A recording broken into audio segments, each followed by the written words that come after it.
Le soleil de juin baignait les jardins de l'université de la Sorbonne d'une lumière dorée, transformant cette journée de remise des diplômes en un tableau impressionniste.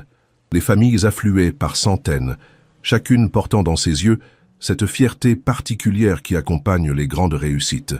Gabriel Moncler ajusta sa montre Patek Philippe et observa la foule depuis sa Bentley Continental, garée discrètement à l'ombre des platanes centenaires. À 52 ans, cet homme aux tempes grisonnantes possédait un empire financier qui s'étendait de Paris à New York. Mais aujourd'hui, quelque chose d'inhabituel l'avait poussé à quitter ses bureaux du 16e arrondissement. Sa nièce Claire terminait ses études de droit international, et malgré leur relation tendue depuis la mort de son frère, Gabriel avait promis d'être présent. Il descendit de sa voiture, ignorant les regards curieux que suscitait son costume sur mesure et sa prestance naturelle.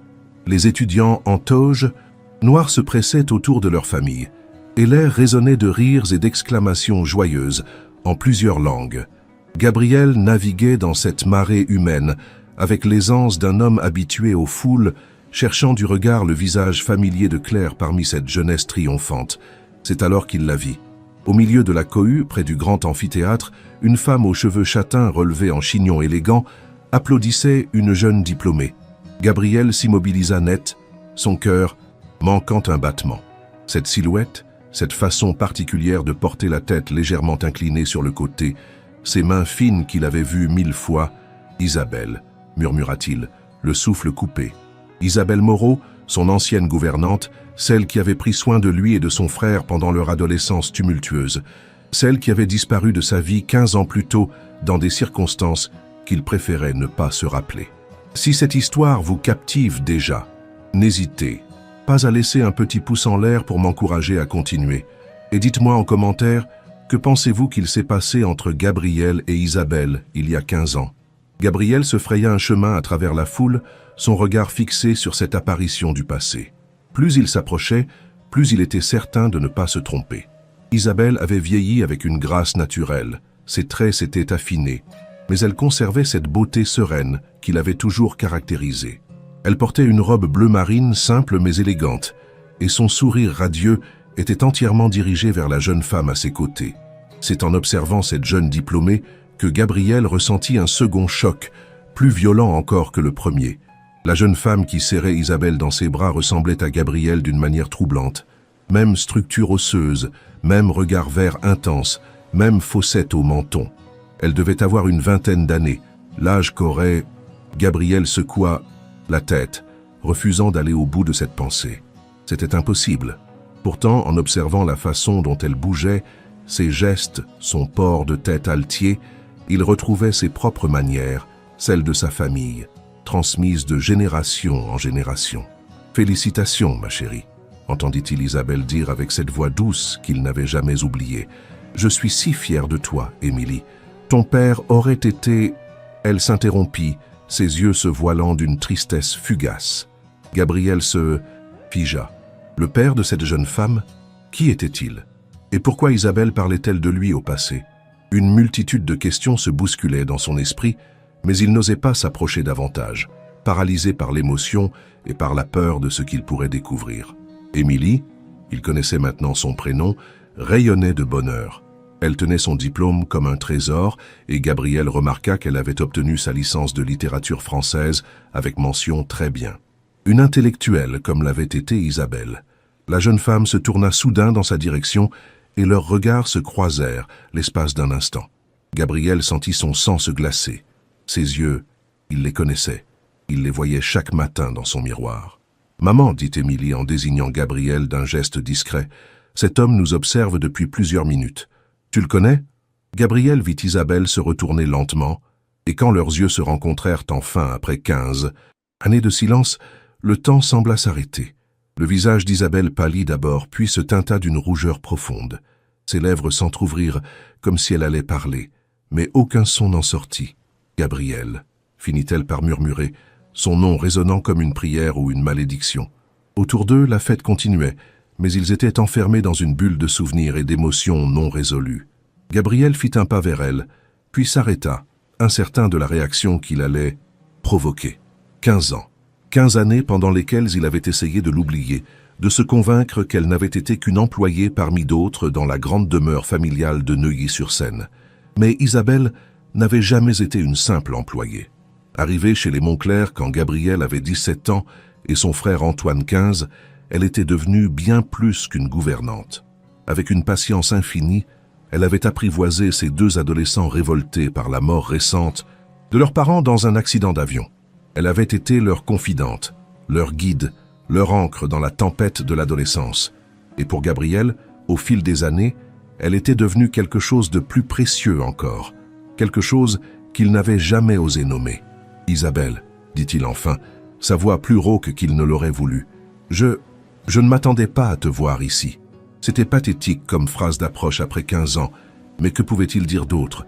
Comment résumer 15 années de questions sans réponse, de regrets et de colère? Émilie regardait alternativement sa mère et cet inconnu élégant, sentant confusément que quelque chose d'important se jouait devant elle. « Maman ?»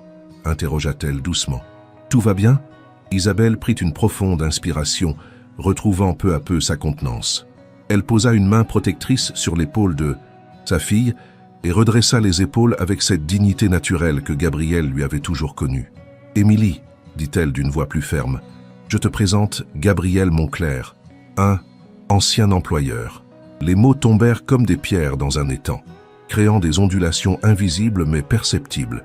Gabriel tressaillit à cette présentation si froide, si réductrice de ce qu'ils avaient partagé. Mais pouvait-il s'attendre à autre chose après la façon dont ils s'étaient quittés? Émilie tendit poliment la main vers Gabriel, et quand il la serra, il fut frappé par la ressemblance de ses gestes avec les siens. Cette façon particulière de serrer la main, ferme mais brève, qu'on lui avait enseignée dans sa jeunesse. Où avait-elle appris cela? « Enchanté de vous rencontrer, mademoiselle, » dit-il, sa voix retrouvant peu à peu son timbre habituel. « Félicitations pour votre diplôme. Littérature française, je crois. »« Merci, » répondit Émilie avec un sourire qui illumina son visage. Gabriel sentit son cœur se serrer. Ce sourire, il l'avait vu 1000 fois sur d'anciennes photos de famille, sur le visage de son propre père. « J'ai toujours aimé la littérature. Maman m'a transmis cette passion très tôt. » Elle regarda Isabelle avec une affection évidente, et Gabriel comprit que malgré tout ce qui avait pu se passer, Isabelle avait été une mère aimante et présente. Un silence gêné s'installa entre eux. Gabriel cherchait désespérément quelque chose à dire, un moyen de prolonger cet instant sans paraître indiscret. Mais que faire? Inviter Isabelle à prendre un café comme si rien ne s'était passé? Lui demander de but en blanc pourquoi elle était partie sans un mot d'explication? Et surtout, comment aborder la question qui lui brûlait les lèvres? Qui était le père d'Émilie? « Gabriel » dit soudain une voix familière derrière lui. Il se retourna pour voir Claire qui s'approchait, rayonnante dans sa toge de diplômée. « Je te cherchais partout. Tu as vu? J'ai eu ma mention. » Elle s'arrêta en remarquant Isabelle et Émilie, son sourire s'estompant légèrement face à la tension palpable qui régnait entre les adultes. « Claire » dit Gabriel, reconnaissant de cette diversion. « Félicitations, ma chérie. Je suis fier de toi. » Il embrassa sa nièce avec une affection sincère, puis se tourna vers Isabelle. « Claire, je te présente Isabelle Moreau et sa fille Émilie. » Isabelle. « Claire est ma nièce. » Claire, avec l'intuition propre aux femmes, perçut immédiatement que cette rencontre n'était pas anodine. Elle salua poliment Isabelle, mais Gabriel vit ses yeux s'attarder sur Émilie avec une curiosité évidente. La ressemblance était-elle si frappante que même Claire la remarquait. « Vous étiez dans la même promotion qu'Émilie » demanda Isabelle à Claire, visiblement soulagée de pouvoir détourner la conversation sur un sujet plus neutre. Les deux jeunes femmes commencèrent à discuter de leurs études, découvrant qu'elles avaient suivi certains cours en commun sans jamais vraiment se remarquer. Gabriel en profita pour observer Isabelle plus attentivement. Elle avait maigri. Ses traits s'étaient de creuser, mais elle conservait cette élégance naturelle qui l'avait toujours caractérisée. Ses mains, qu'il avait si souvent regardées quand elle servait le thé ou rangeait ses livres, portaient maintenant une simple alliance en or. Elle était mariée ou l'avait été. Cette découverte lui fit l'effet d'un coup de poing à l'estomac. « Tu habites toujours dans la région parisienne ?» finit-il par demander, profitant d'une pause dans la conversation des jeunes femmes. Isabelle se tourna vers lui, et il lut dans ses yeux une méfiance qu'elle ne cherchait pas à dissimuler. « Nous vivons à Vincennes », répondit-elle brièvement. « J'enseigne dans un lycée du quartier. Professeur, cela lui allait bien. Gabriel se souvenait de la façon dont elle l'aidait dans ses devoirs, de sa patience infinie pour lui expliquer les subtilités de la littérature ou de l'histoire. Elle avait toujours eu l'âme d'une enseignante. Et le père d'Émilie? La question lui échappa avant qu'il puisse la retenir. Il vit Isabelle tressaillir et Émilie lever les yeux vers sa mère avec une expression soudain attristée. « Pardonnez-moi » se reprit-il aussitôt. « Je n'aurais pas dû... »« Il est mort » coupa Isabelle, sa voix devenant glaciale. « Il y a 5 ans. » Le silence qui suivit fut pesant. Gabriel se sentit rougir de honte. Comment avait-il pu être si maladroit? Mais en même temps, une partie de lui était soulagée d'apprendre qu'Isabelle était veuve. Cette pensée le dégoûta aussitôt. Quel genre d'homme était-il pour éprouver du soulagement à l'annonce de la mort du mari de la femme qu'il avait aimée? Car il l'avait aimée. Il pouvait bien se l'avouer maintenant, après toutes ces années. Il avait aimé Isabelle Moreau d'un amour impossible, dévorant, qu'il avait tenté de dissimuler derrière l'autorité du maître de maison. Il avait 25 ans quand elle était arrivée chez eux. Elle en avait 28. 3 ans de différence qui paraissaient un gouffre à l'époque, entre le jeune héritier fougueux qu'il était et cette femme mûre, posée, qui venait de perdre son propre emploi dans une famille de la banlieue lyonnaise. Au début, leur rapport avait été purement professionnel. Isabelle s'occupait de l'intendance de la maison, veillait sur Antoine qui traversait une période difficile, et Gabriel la croisait parfois dans les couloirs sans lui prêter grande attention. Mais peu à peu, il avait commencé à la remarquer. Sa façon de fredonner en travaillant, son sourire patient quand Antoine faisait des caprices, sa culture impressionnante qui transparaissait dans leurs conversations occasionnelles. Et puis, il y avait eu cette soirée d'hiver où Antoine était tombé malade. Une grippe qui avait dégénéré en pneumonie, nécessitant une hospitalisation d'urgence. Gabriel se souvenait encore de l'angoisse qu'il avait étreint à l'idée de perdre son frère, le seul membre de sa famille qui lui restait. Isabelle était restée à ses côtés toute la nuit à l'hôpital, lui apportant du café, posant parfois une main réconfortante sur son épaule. Au petit matin, quand les médecins avaient annoncé que le pire était passé, Gabriel s'était effondré dans ses bras, libérant des mois de tension et de chagrin accumulés. C'est cette nuit-là qu'il était tombé amoureux d'elle. Pas du coup de foudre spectaculaire des romans, mais de cette façon lente et profonde qui transforme tout votre être. Dès lors, chaque jour passé dans la même maison qu'elle était devenue un délicieux supplice. Il guettait ses pas dans l'escalier, trouvait des prétextes pour traîner dans la cuisine quand elle préparait les repas, se délectait des moments où il se retrouvait seul dans la bibliothèque. Mais Isabelle restait parfaitement professionnelle, gardant cette distance respectueuse qui soyait à sa position. Gabriel n'était pas sûr qu'elle ait jamais soupçonné ses sentiments, du moins pas au début, car au fil des mois, il était devenu de plus en plus difficile de dissimuler son trouble. Leur conversation s'était faite plus longue, plus intime. Il lui parlait de ses projets, de ses doutes concernant l'avenir de l'entreprise familiale.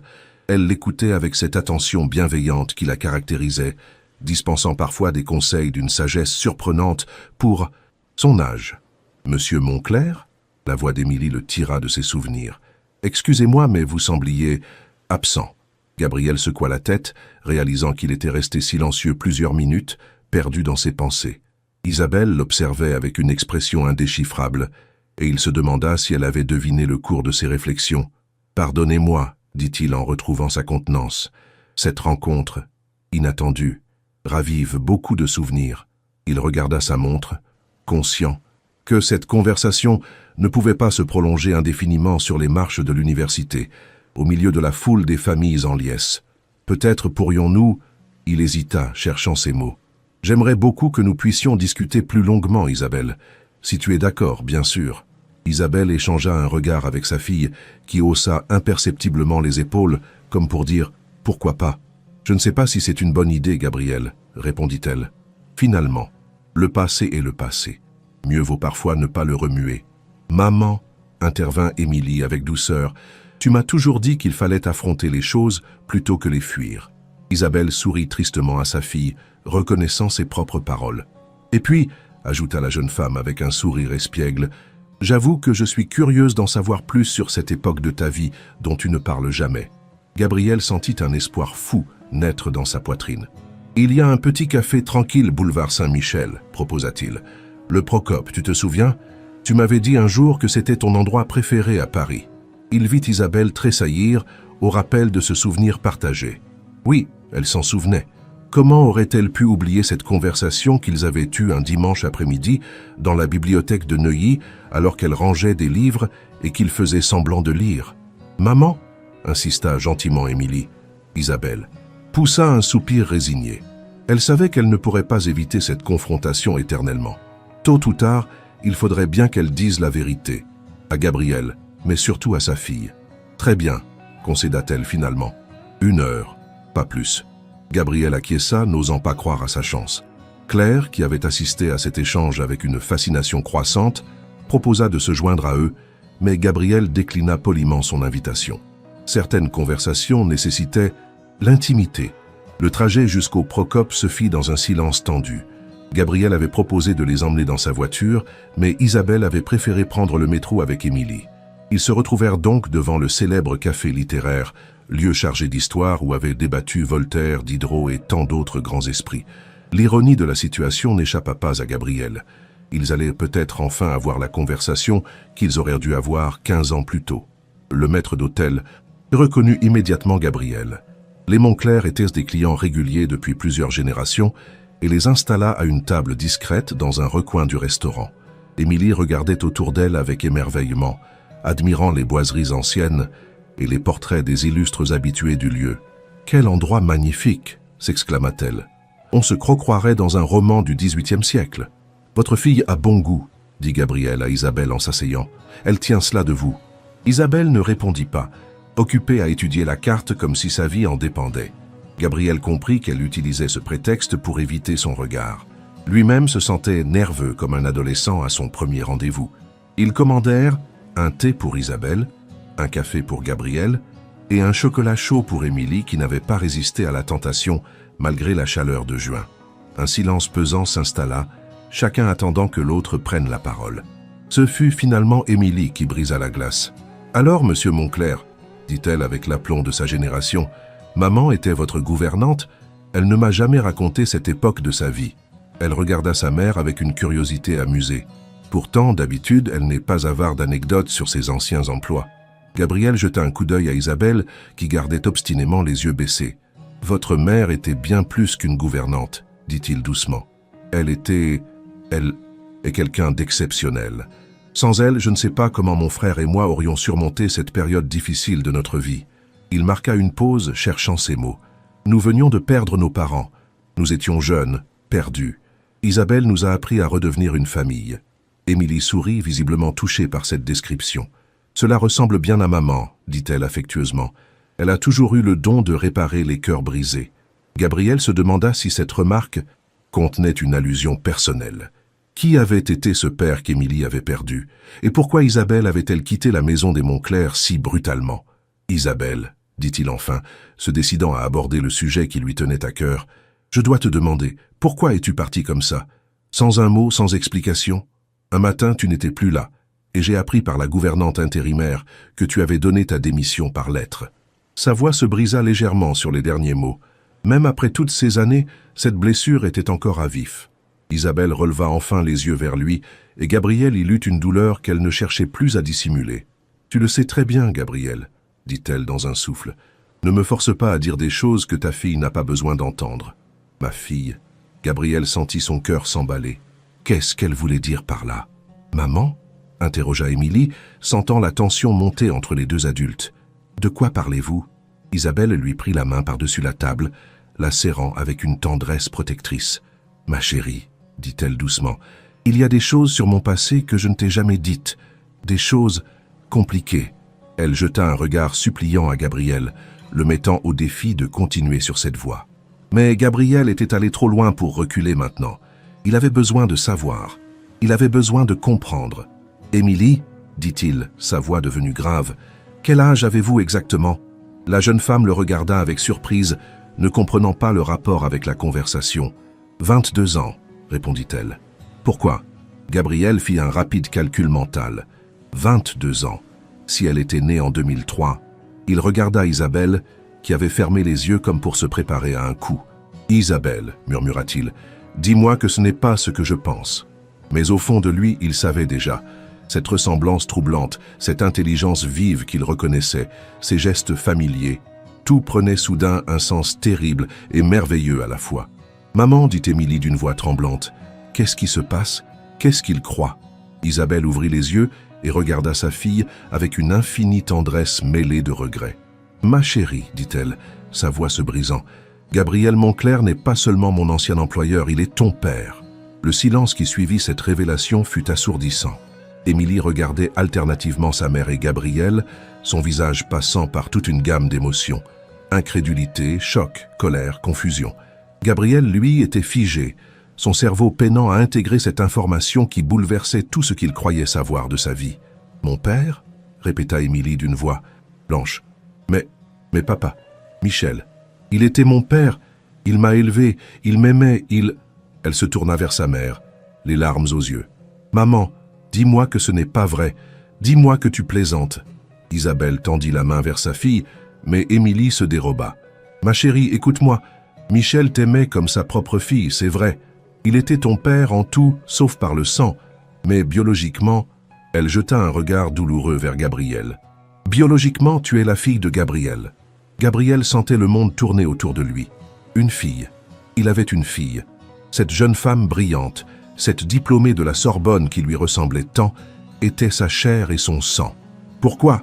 parvint-il à articuler. « Pourquoi ne m'as-tu rien dit ?»« Parce que tu étais mariée !» explosa Isabelle, sa douleur contenue depuis des années explosant enfin. « Tu venais de te fiancer avec Céline Dubois. Tu te souviens ? Cette soirée où tu m'as annoncé tes fiançailles, où tu rayonnais de bonheur en parlant de votre futur mariage, de la dynastie que vous alliez fonder ensemble ?» Ses yeux brillaient de larmes retenues. « Comment pouvais-je te dire que j'attendais ton enfant ? Comment pouvais-je détruire ton bonheur, tes projets d'avenir ?» Gabriel se souvenait maintenant. Cette soirée de mars 2002, où il avait effectivement annoncé ses fiançailles avec Céline, la fille d'un ami de la famille. Un mariage arrangé, basé sur des intérêts communs plutôt que sur l'amour, mais qui lui semblait alors la chose logique à faire.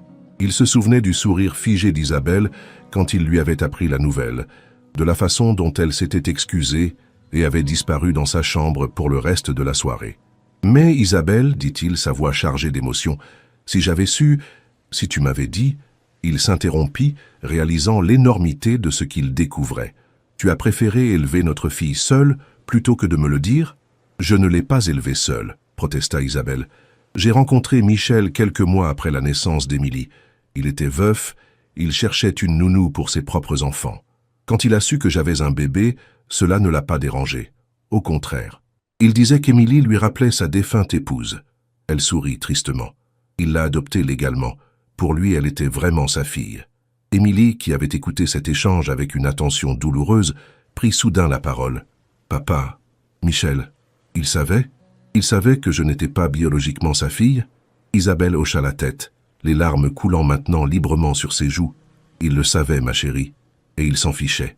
Il disait que l'amour ne se transmettait pas par les gènes, mais par le cœur. » Elle regarda sa fille avec une tendresse infinie. « Il t'a aimé dès le premier instant où il t'a vue. Tu étais son rayon de soleil, sa petite princesse. Sa mort a été... » Elle ne put finir sa phrase, submergée par l'émotion. Gabriel observait cette scène avec un mélange de douleur et de jalousie. Un autre homme avait eu le privilège d'élever sa fille, de la voir grandir, de la consoler quand elle pleurait, de l'encourager dans ses études. Un autre homme avait été son héros, son modèle. Et lui, Gabriel, n'était qu'un étranger qui ressemblait à peine à quelqu'un qu'elle venait de rencontrer. « Émilie, dit-il doucement, je comprends que ce soit un choc pour vous. Pour moi aussi, c'est... » Il chercha ses mots. « Je ne m'attendais pas à découvrir que j'avais une fille. Mais si vous me le permettez, j'aimerais apprendre à vous connaître. » Émilie le regarda longuement, ses yeux verts, ses yeux à lui, étudiant chaque trait de son visage. « Elle se corrigea, réalisant que le vouvoiement était absurde dans les circonstances. « Tu ressembles vraiment à moi. Enfin, je te ressemble. » Elle esquissa un sourire tremblant. « Maintenant, je comprends pourquoi les gens me disaient parfois que j'avais un air aristocratique, » continua Émilie avec une ironie amère. Je pensais qu'il plaisantait. Elle regarda ses mains, puis celles de Gabriel, notant les similitudes troublantes. « Toute ma vie, j'ai eu l'impression qu'il manquait quelque chose, une pièce du puzzle.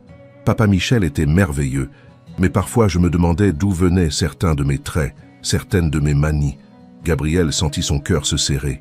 Sa fille avait grandi avec cette sensation de vide, cette question sans réponse qui devait la hanter sans qu'elle puisse même la formuler clairement. « Quelle manie ?» demanda-t-il, curieux malgré la gravité de la situation. Émilie eut un petit rire sans joie. « Ma façon de tenir mon stylo, par exemple. Papa Michel était gaucher, maman aussi, mais moi je suis droitière et j'ai cette façon particulière de tenir mes stylos que personne ne m'a jamais enseignée. Ou ma manie de me frotter le menton quand je réfléchis. » Gabrielle porta instinctivement la main à son menton, reproduisant exactement le geste qu'elle décrivait. Émilie le vit et ses yeux s'écarquillèrent. « Oh mon Dieu !» murmura-t-elle. Isabelle regardait cet échange avec un mélange de tristesse et de soulagement. Après 22 ans de secret, la vérité éclatait enfin au grand jour. « Il y a tant de choses que vous partagez, » dit-elle doucement. « Émilie, tu te souviens quand tu étais petite et que tu organisais tes livres par couleur plutôt que par ordre alphabétique? Michel et moi, on trouvait ça adorable mais bizarre. Et puis un jour, j'ai vu un reportage sur Gabrielle à la télévision, dans son bureau. Ses dossiers étaient classés exactement de la même façon. » Gabrielle hocha la tête, amusée malgré lui. « Mon assistante dit toujours que c'est ma manie la plus excentrique. Je classe tout par couleur. Mes équipes trouvent ça déroutant, mais c'est plus fort que moi. » Il regarda Émilie avec émerveillement. « Nous avons la même façon de voir le monde, apparemment. »« Ce n'est pas tout, » continua Isabelle, semblant soulagée de pouvoir enfin partager ces détails qu'elle avait gardés pour elle si longtemps. « Émilie, tu te souviens de tes cauchemars quand tu étais enfant? Ces rêves récurrents où tu étais dans un grand manoir et que tu cherchais quelqu'un sans jamais le trouver ?» Émilie acquiesça, intriguée. « Je n'ai jamais compris d'où venaient ces rêves. Nous n'habitions qu'en appartement. Et tu n'avais jamais mis les pieds dans un château ou un manoir. »« Jusqu'à aujourd'hui, » murmura Gabrielle, comprenant soudain. Elle rêvait de la maison de Neuilly. Elle rêvait de me chercher. Cette révélation le bouleversa. Sa fille avait-elle gardé, quelque part dans son inconscient, la trace de leur lien? Était-ce possible qu'un enfant puisse avoir l'intuition de l'identité de son père biologique, même sans l'avoir jamais rencontré? Émilie était maintenant très pâle. Ses rêves, ils ont cessé quand papa Michel est tombé malade. Comme si, elle s'interrompit, réfléchissant, comme si j'avais enfin trouvé ma place en m'occupant de lui. Elle regarda Gabrielle avec une expression difficile à déchiffrer. « Dis-moi la vérité. Est-ce que tu m'as cherché? Est-ce que tu as jamais eu des doutes sur le départ de maman ?» La question toucha Gabriel en plein cœur. Il baissa les yeux, honteux. « Oui, avoua-t-il. J'ai eu des doutes. Ton départ était si soudain, Isabelle. Un jour tu étais là, le lendemain tu avais disparu. J'ai essayé de te retrouver. J'ai engagé un détective privé. Mais tu avais bien effacé tes traces. Parce que je ne voulais pas que tu me retrouves, dit Isabelle doucement. Gabrielle, tu ne comprends pas. J'étais enceinte de toi, mais tu étais fiancée à une autre. Que pouvais-je faire? Débarquer chez toi avec mon ventre rond et détruire ta vie? Exiger que tu reconnaisses un enfant que tu n'avais jamais voulu? Mais je t'aimais, explosa Gabrielle, la frustration de 22 années d'incompréhension explosant enfin. Je t'aimais, Isabelle. Tu ne t'en es jamais rendu compte. Le restaurant était heureusement peu fréquenté à cette heure, mais quelques têtes se tournèrent vers leur table. Gabrielle baissa la voix, mais son émotion restait palpable. Ses fiançailles avec Céline, c'était une erreur monumentale, une décision prise par devoir, par logique, mais pas par amour. Si j'avais su pour Émilie, j'aurais tout annulé. Isabelle le regarda avec incrédulité. « Tu m'aimais » répéta-t-elle, comme si elle n'arrivait pas à y croire. « Mais tu ne me l'as jamais dit. Tu étais toujours si correct, si distant. Je pensais que j'étais juste une employée pour toi. Une employée avec qui tu avais eu une aventure sans lendemain. Une aventure sans lendemain. » Gabrielle secoua la tête, des larmes de frustration lui montant aux yeux. « Isabelle, cette nuit que nous avons passée ensemble, c'était la plus belle nuit de ma vie. Je pensais que pour toi aussi, c'était spécial. Et puis le lendemain, tu agissais comme si rien ne s'était passé. Tu évitais mon regard, tu trouvais des excuses pour ne pas rester seule avec moi. J'ai pensé que tu regrettais, que j'avais profité de ma position d'employeur. » Émilie regardait ses parents se révéler mutuellement des sentiments vieux de plus de 20 ans, avec la fascination horrifiée d'un témoin d'un accident de voiture. « Attendez, dit-elle, levant la main pour les interrompre. Vous êtes en train de me dire que vous vous aimiez tous les deux, que vous avez couché ensemble, que j'ai été conçu de cet amour, mais que vous ne vous l'êtes jamais dit. » Le silence qui suivit fut éloquent. Isabelle et Gabriel se regardèrent, réalisant l'absurdité tragique de la situation. 22 ans perdus à cause d'un malentendu, d'une communication ratée, de deux fiertés qui avaient refusé de se révéler. « Oh mon Dieu !» murmura Isabelle, portant la main à sa bouche. « Gabriel, je suis désolée. Je suis tellement désolée. Si j'avais su... » Elle éclata en sanglots, libérant des années de culpabilité et de regret. Gabriel se leva instinctivement pour la consoler, mais s'arrêta, incertain de son droit à la toucher après toutes ces années. Émilie prit la décision pour lui. « Va la consoler, dit-elle simplement. C'est ta faute aussi, cette situation.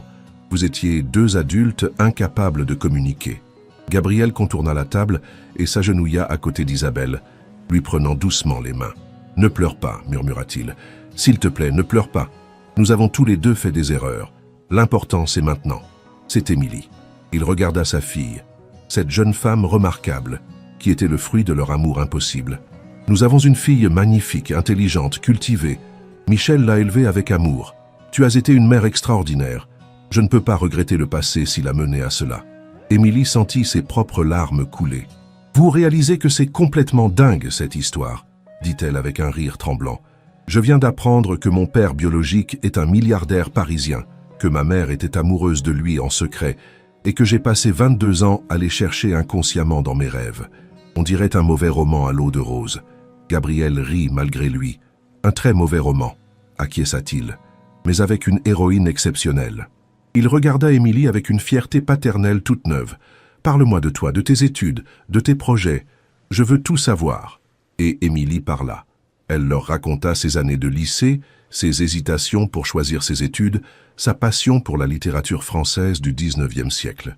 Elle leur décrivit Michel, ce père adoptif qui l'avait emmené voir tous les spectacles de Paris, qui lui avait transmis l'amour du théâtre et de l'opéra.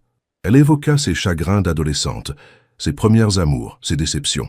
Gabriel buvait ses paroles, essayant de combler 22 années d'absence en quelques heures. Il découvrait que sa fille était brillante mais sensible, cultivée mais terre à terre, ambitieuse mais généreuse. Elle ressemblait à Isabelle par la gentillesse et la profondeur, à lui par la détermination et l'intelligence analytique. « Et maintenant ?» demanda finalement Émilie. « Que fait-on de cette révélation ?» Elle regarda alternativement ses deux parents biologiques. « Je ne vais pas vous appeler papa et maman du jour au lendemain. Papa Michel était mon père et il le restera toujours dans mon cœur. Mais vous, elle chercha ses mots, vous êtes mes géniteurs et j'aimerais apprendre à vous connaître si vous le voulez bien. » « Bien sûr que nous le voulons, » dit Gabriel avec empressement. « Émilie, je sais que je ne peux pas rattraper 22 ans d'absence. Je ne prétends pas prendre la place de Michel dans ton cœur. Mais si tu me laisses une chance, j'aimerais être un ami, une figure paternelle différente, quelqu'un sur qui tu peux compter. » Isabelle avait retrouvé son calme. « Ma chérie, » dit-elle à sa fille, « je sais que c'est beaucoup à digérer. Si tu as besoin de temps pour réfléchir, pour assimiler tout cela, nous comprendrons. Cette révélation change beaucoup de choses. Notamment mon héritage, » dit soudain Émilie avec un sourire ironique. Gabriel tressaillit. Il n'avait même pas pensé aux implications financières de cette découverte. Émilie était son héritière légale. Elle avait droit à une part de la fortune des Montclair. « Je n'ai pas pensé à l'argent, avoua-t-il. Mais tu as raison, cela change effectivement les choses. Émilie, tu es ma fille. Tu as droit à... » Il s'interrompit, voyant l'expression de la jeune femme. « Stop !» dit-elle fermement. « Je vais t'arrêter tout de suite. Je ne veux pas de ton argent, Gabriel. Je ne t'ai pas cherché pendant 22 ans pour hériter de ta fortune. J'ai grandi dans la classe moyenne. J'ai appris la valeur du travail et de l'effort. Si je veux construire quelque chose dans la vie, ce sera par mes propres moyens. » Gabriel fut impressionné par sa détermination. « Tu es comme moi à ton âge, » dit-il avec admiration, fière et indépendante. « Mais Émilie, que tu le veuilles ou non, tu es mon héritière. Un jour, quand je ne serai plus là, une partie de l'Empire Montclair te reviendra, c'est la loi. » « Alors changeons la loi, » répliqua Émilie. « Fais une donation à des œuvres caritatives. Crée une fondation. Je ne veux pas devenir riche du jour au lendemain, simplement parce que nous partageons le même ADN. » Isabelle regardait sa fille avec fierté. « Michel t'a bien élevé, » murmura-t-elle. « Il serait fier de toi. » Elle se tourna vers Gabriel. « Émilie a toujours été comme ça. Même enfant, elle refusait qu'on lui achète des jouets trop chers. Elle disait que ce n'était pas juste pour les autres enfants. » Gabriel sourit, ému par cette générosité naturelle. « Dans ce cas, dit-il. Que dirais-tu de commencer par quelque chose de plus simple? Un dîner la semaine prochaine. Nous pourrions apprendre à nous connaître sans parler d'héritage ou d'argent, juste comme une famille qui se découvre. Émilie réfléchit un moment. D'accord, dit-elle finalement, mais à une condition. Je veux connaître toute l'histoire, la vraie histoire de votre relation, de cette nuit où j'ai été conçu, des raisons exactes du départ de maman. Je veux comprendre mes origines, même si c'est douloureux. Gabriel et Isabelle échangèrent un regard. Cette conversation serait difficile, mais leur fille avait le droit de savoir. Très bien, accepta Gabriel, mais pas ici, chez moi, à Neuilly, dans la maison où tout a commencé. Il se tourna vers Isabelle. Si tu es d'accord pour y retourner. Isabelle frissonna. Retourner dans cette maison. Elle n'y avait pas remis les pieds depuis sa fuite précipitée en 2002.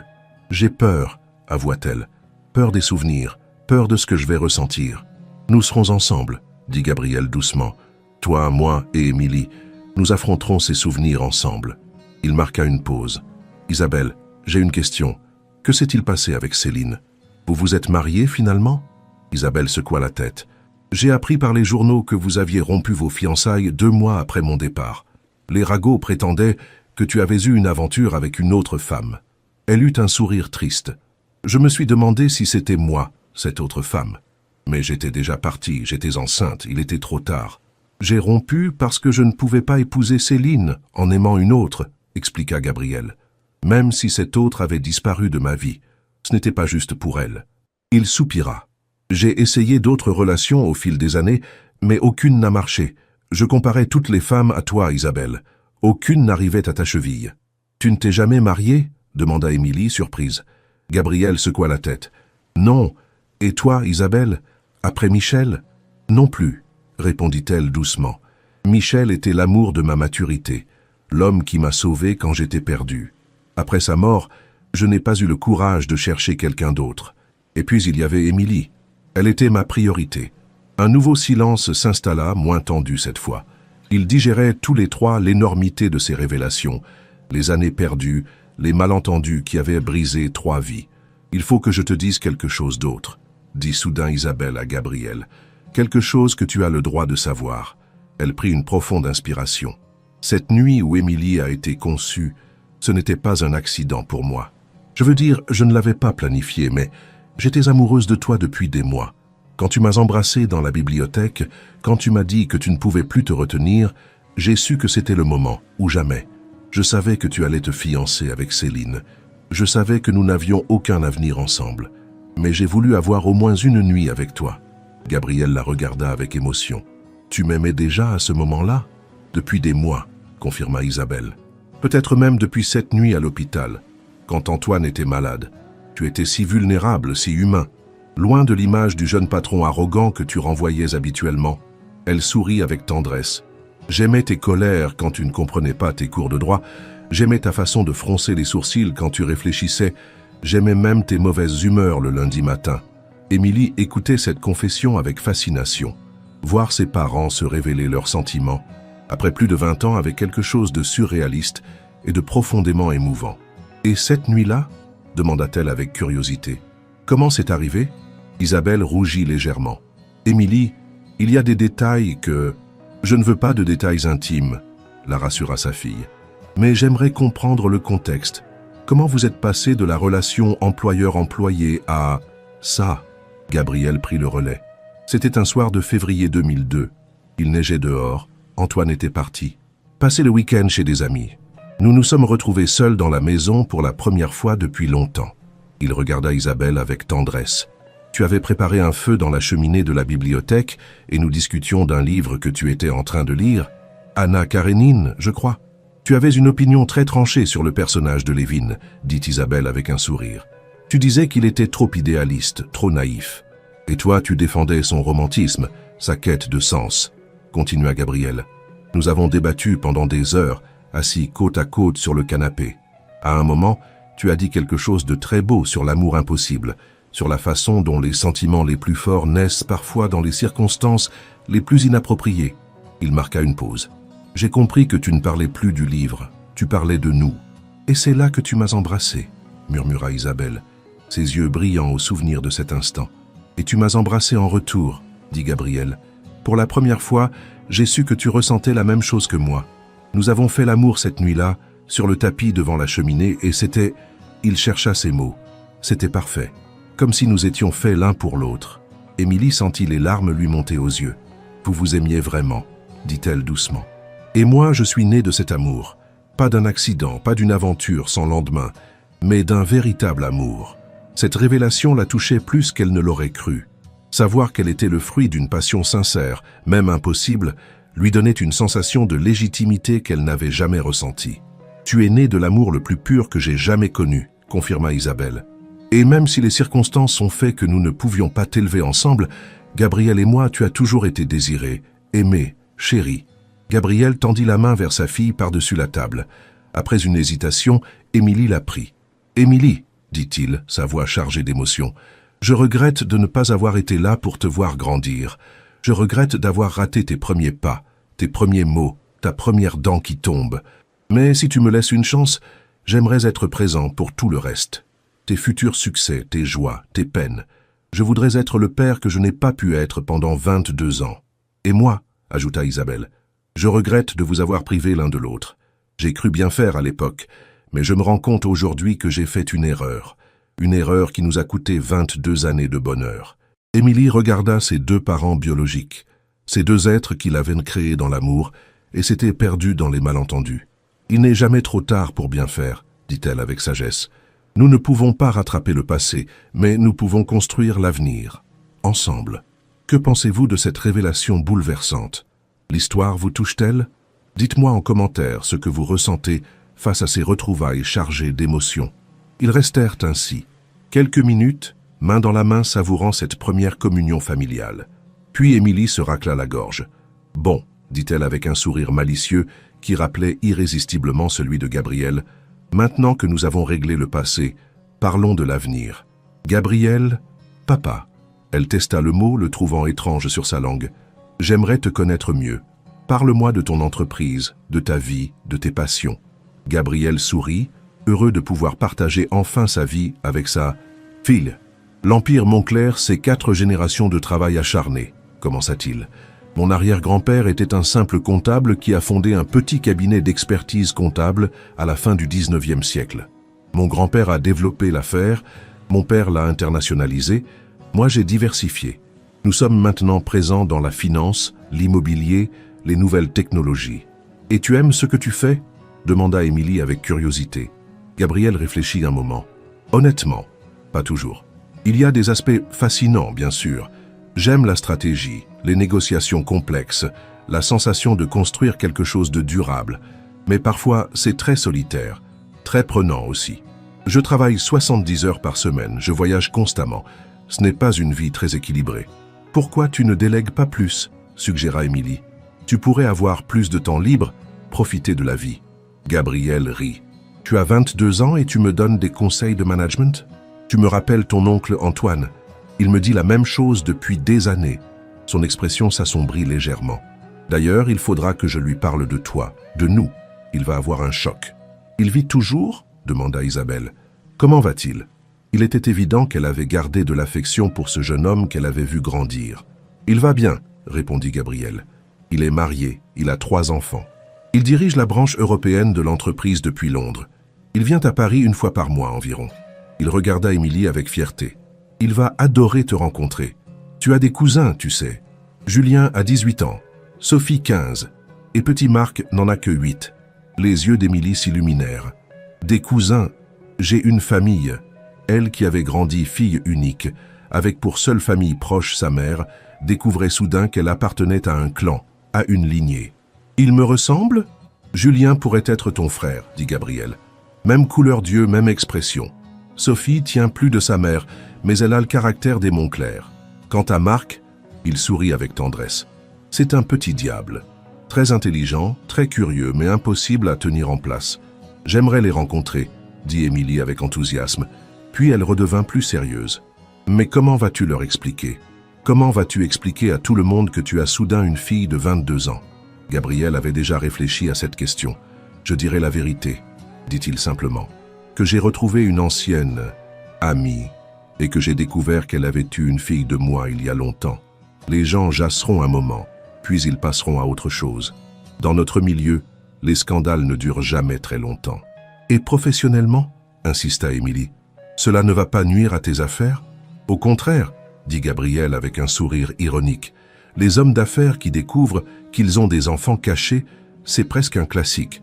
Cela me donnera une image plus humaine. Mes actionnaires vont adorer l'histoire du milliardaire qui retrouve sa fille perdue. Isabelle fronça les sourcils. Gabriel, j'espère que tu ne vas pas faire d'Émilie un instrument de communication. Elle n'est pas un accessoire pour redorer ton image. Bien sûr que non, protesta Gabriel. Je disais juste que professionnellement, cela ne me nuira pas. Émilie restera en dehors de tout ça si elle le souhaite. Sa vie privée lui appartient. Merci, dit Émilie avec soulagement. Je n'ai pas envie de me retrouver dans les magazines People comme la fille cachée du milliardaire. J'ai une vie simple, des projets modestes. Je veux continuer mes études, peut-être faire un master en littérature comparée et puis enseigner comme maman. Gabriel hocha la tête, respectant ce choix. Et tes projets amoureux? Demanda-t-il avec la curiosité légitime d'un père. Tu as quelqu'un dans ta vie? Émilie rougit légèrement. Il y a bien Thomas, avoua-t-elle. On se fréquente depuis 6 mois. Il finit sa thèse en histoire médiévale. C'est un passionné de châteaux forts et de chevalerie, un peu geek sur les bords, mais adorable. Gabriel ressentit une pointe de jalousie paternelle. Un autre homme dans la vie de sa fille. Il est sérieux? Demanda-t-il, essayant de paraître détaché. Papa, dit Émilie avec amusement, c'était la première fois qu'elle l'appelait ainsi naturellement. Tu ne vas pas commencer à jouer les pères protecteurs quand même. Tu me connais depuis 3 heures. Gabriel rit, pris en flagrant délit. Désolé, c'est plus fort que moi apparemment. L'instinct paternel sans doute. Il regarda sa montre et réalisa qu'ils étaient au Procope depuis plus de 3 heures. Nous devrions peut-être y aller. Cette conversation est loin d'être terminée, mais nous avons fait beaucoup de progrès pour une première fois. Ils se levèrent. Gabriel régla l'addition malgré les protestations d'Émilie. Sur le trottoir du boulevard Saint-Michel, ils se retrouvèrent face à un moment délicat. Comment se quitter après une telle révélation? Alors, dit Émilie, ce dîner à Neuilly? Quand? Quand tu veux, répondit Gabriel avec empressement. Demain? Ce week-end? Samedi, proposa Isabelle. Cela nous laissera le temps de digérer tout ça, et à moi de me préparer psychologiquement à retourner dans cette maison. Parfait, acquiesça Gabriel. Il sortit une carte de visite de sa poche et y griffonna quelque chose. Voici mon numéro personnel, dit-il à Émilie. N'hésite pas à m'appeler si tu as des questions, ou même juste pour parler, à n'importe quelle heure. Émilie prit la carte avec émotion. Merci, dit-elle simplement.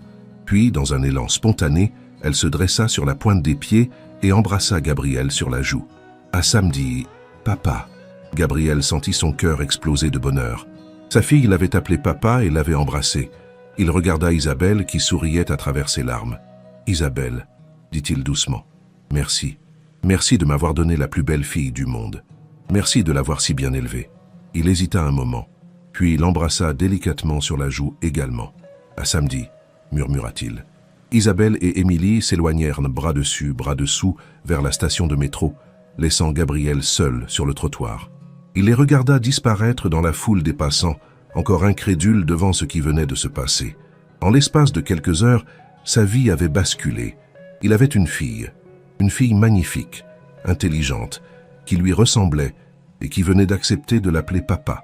Il remonta dans sa Bentley et donna l'adresse de son bureau à son chauffeur, mais durant tout le trajet, il ne put s'empêcher de sourire. Pour la première fois depuis des années, Gabriel Moncler se sentait véritablement heureux.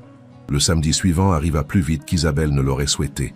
Elle se tenait devant le portail de la propriété de Neuilly-sur-Seine, Émilie à ses côtés, le cœur battant la chamade. Rien n'avait changé.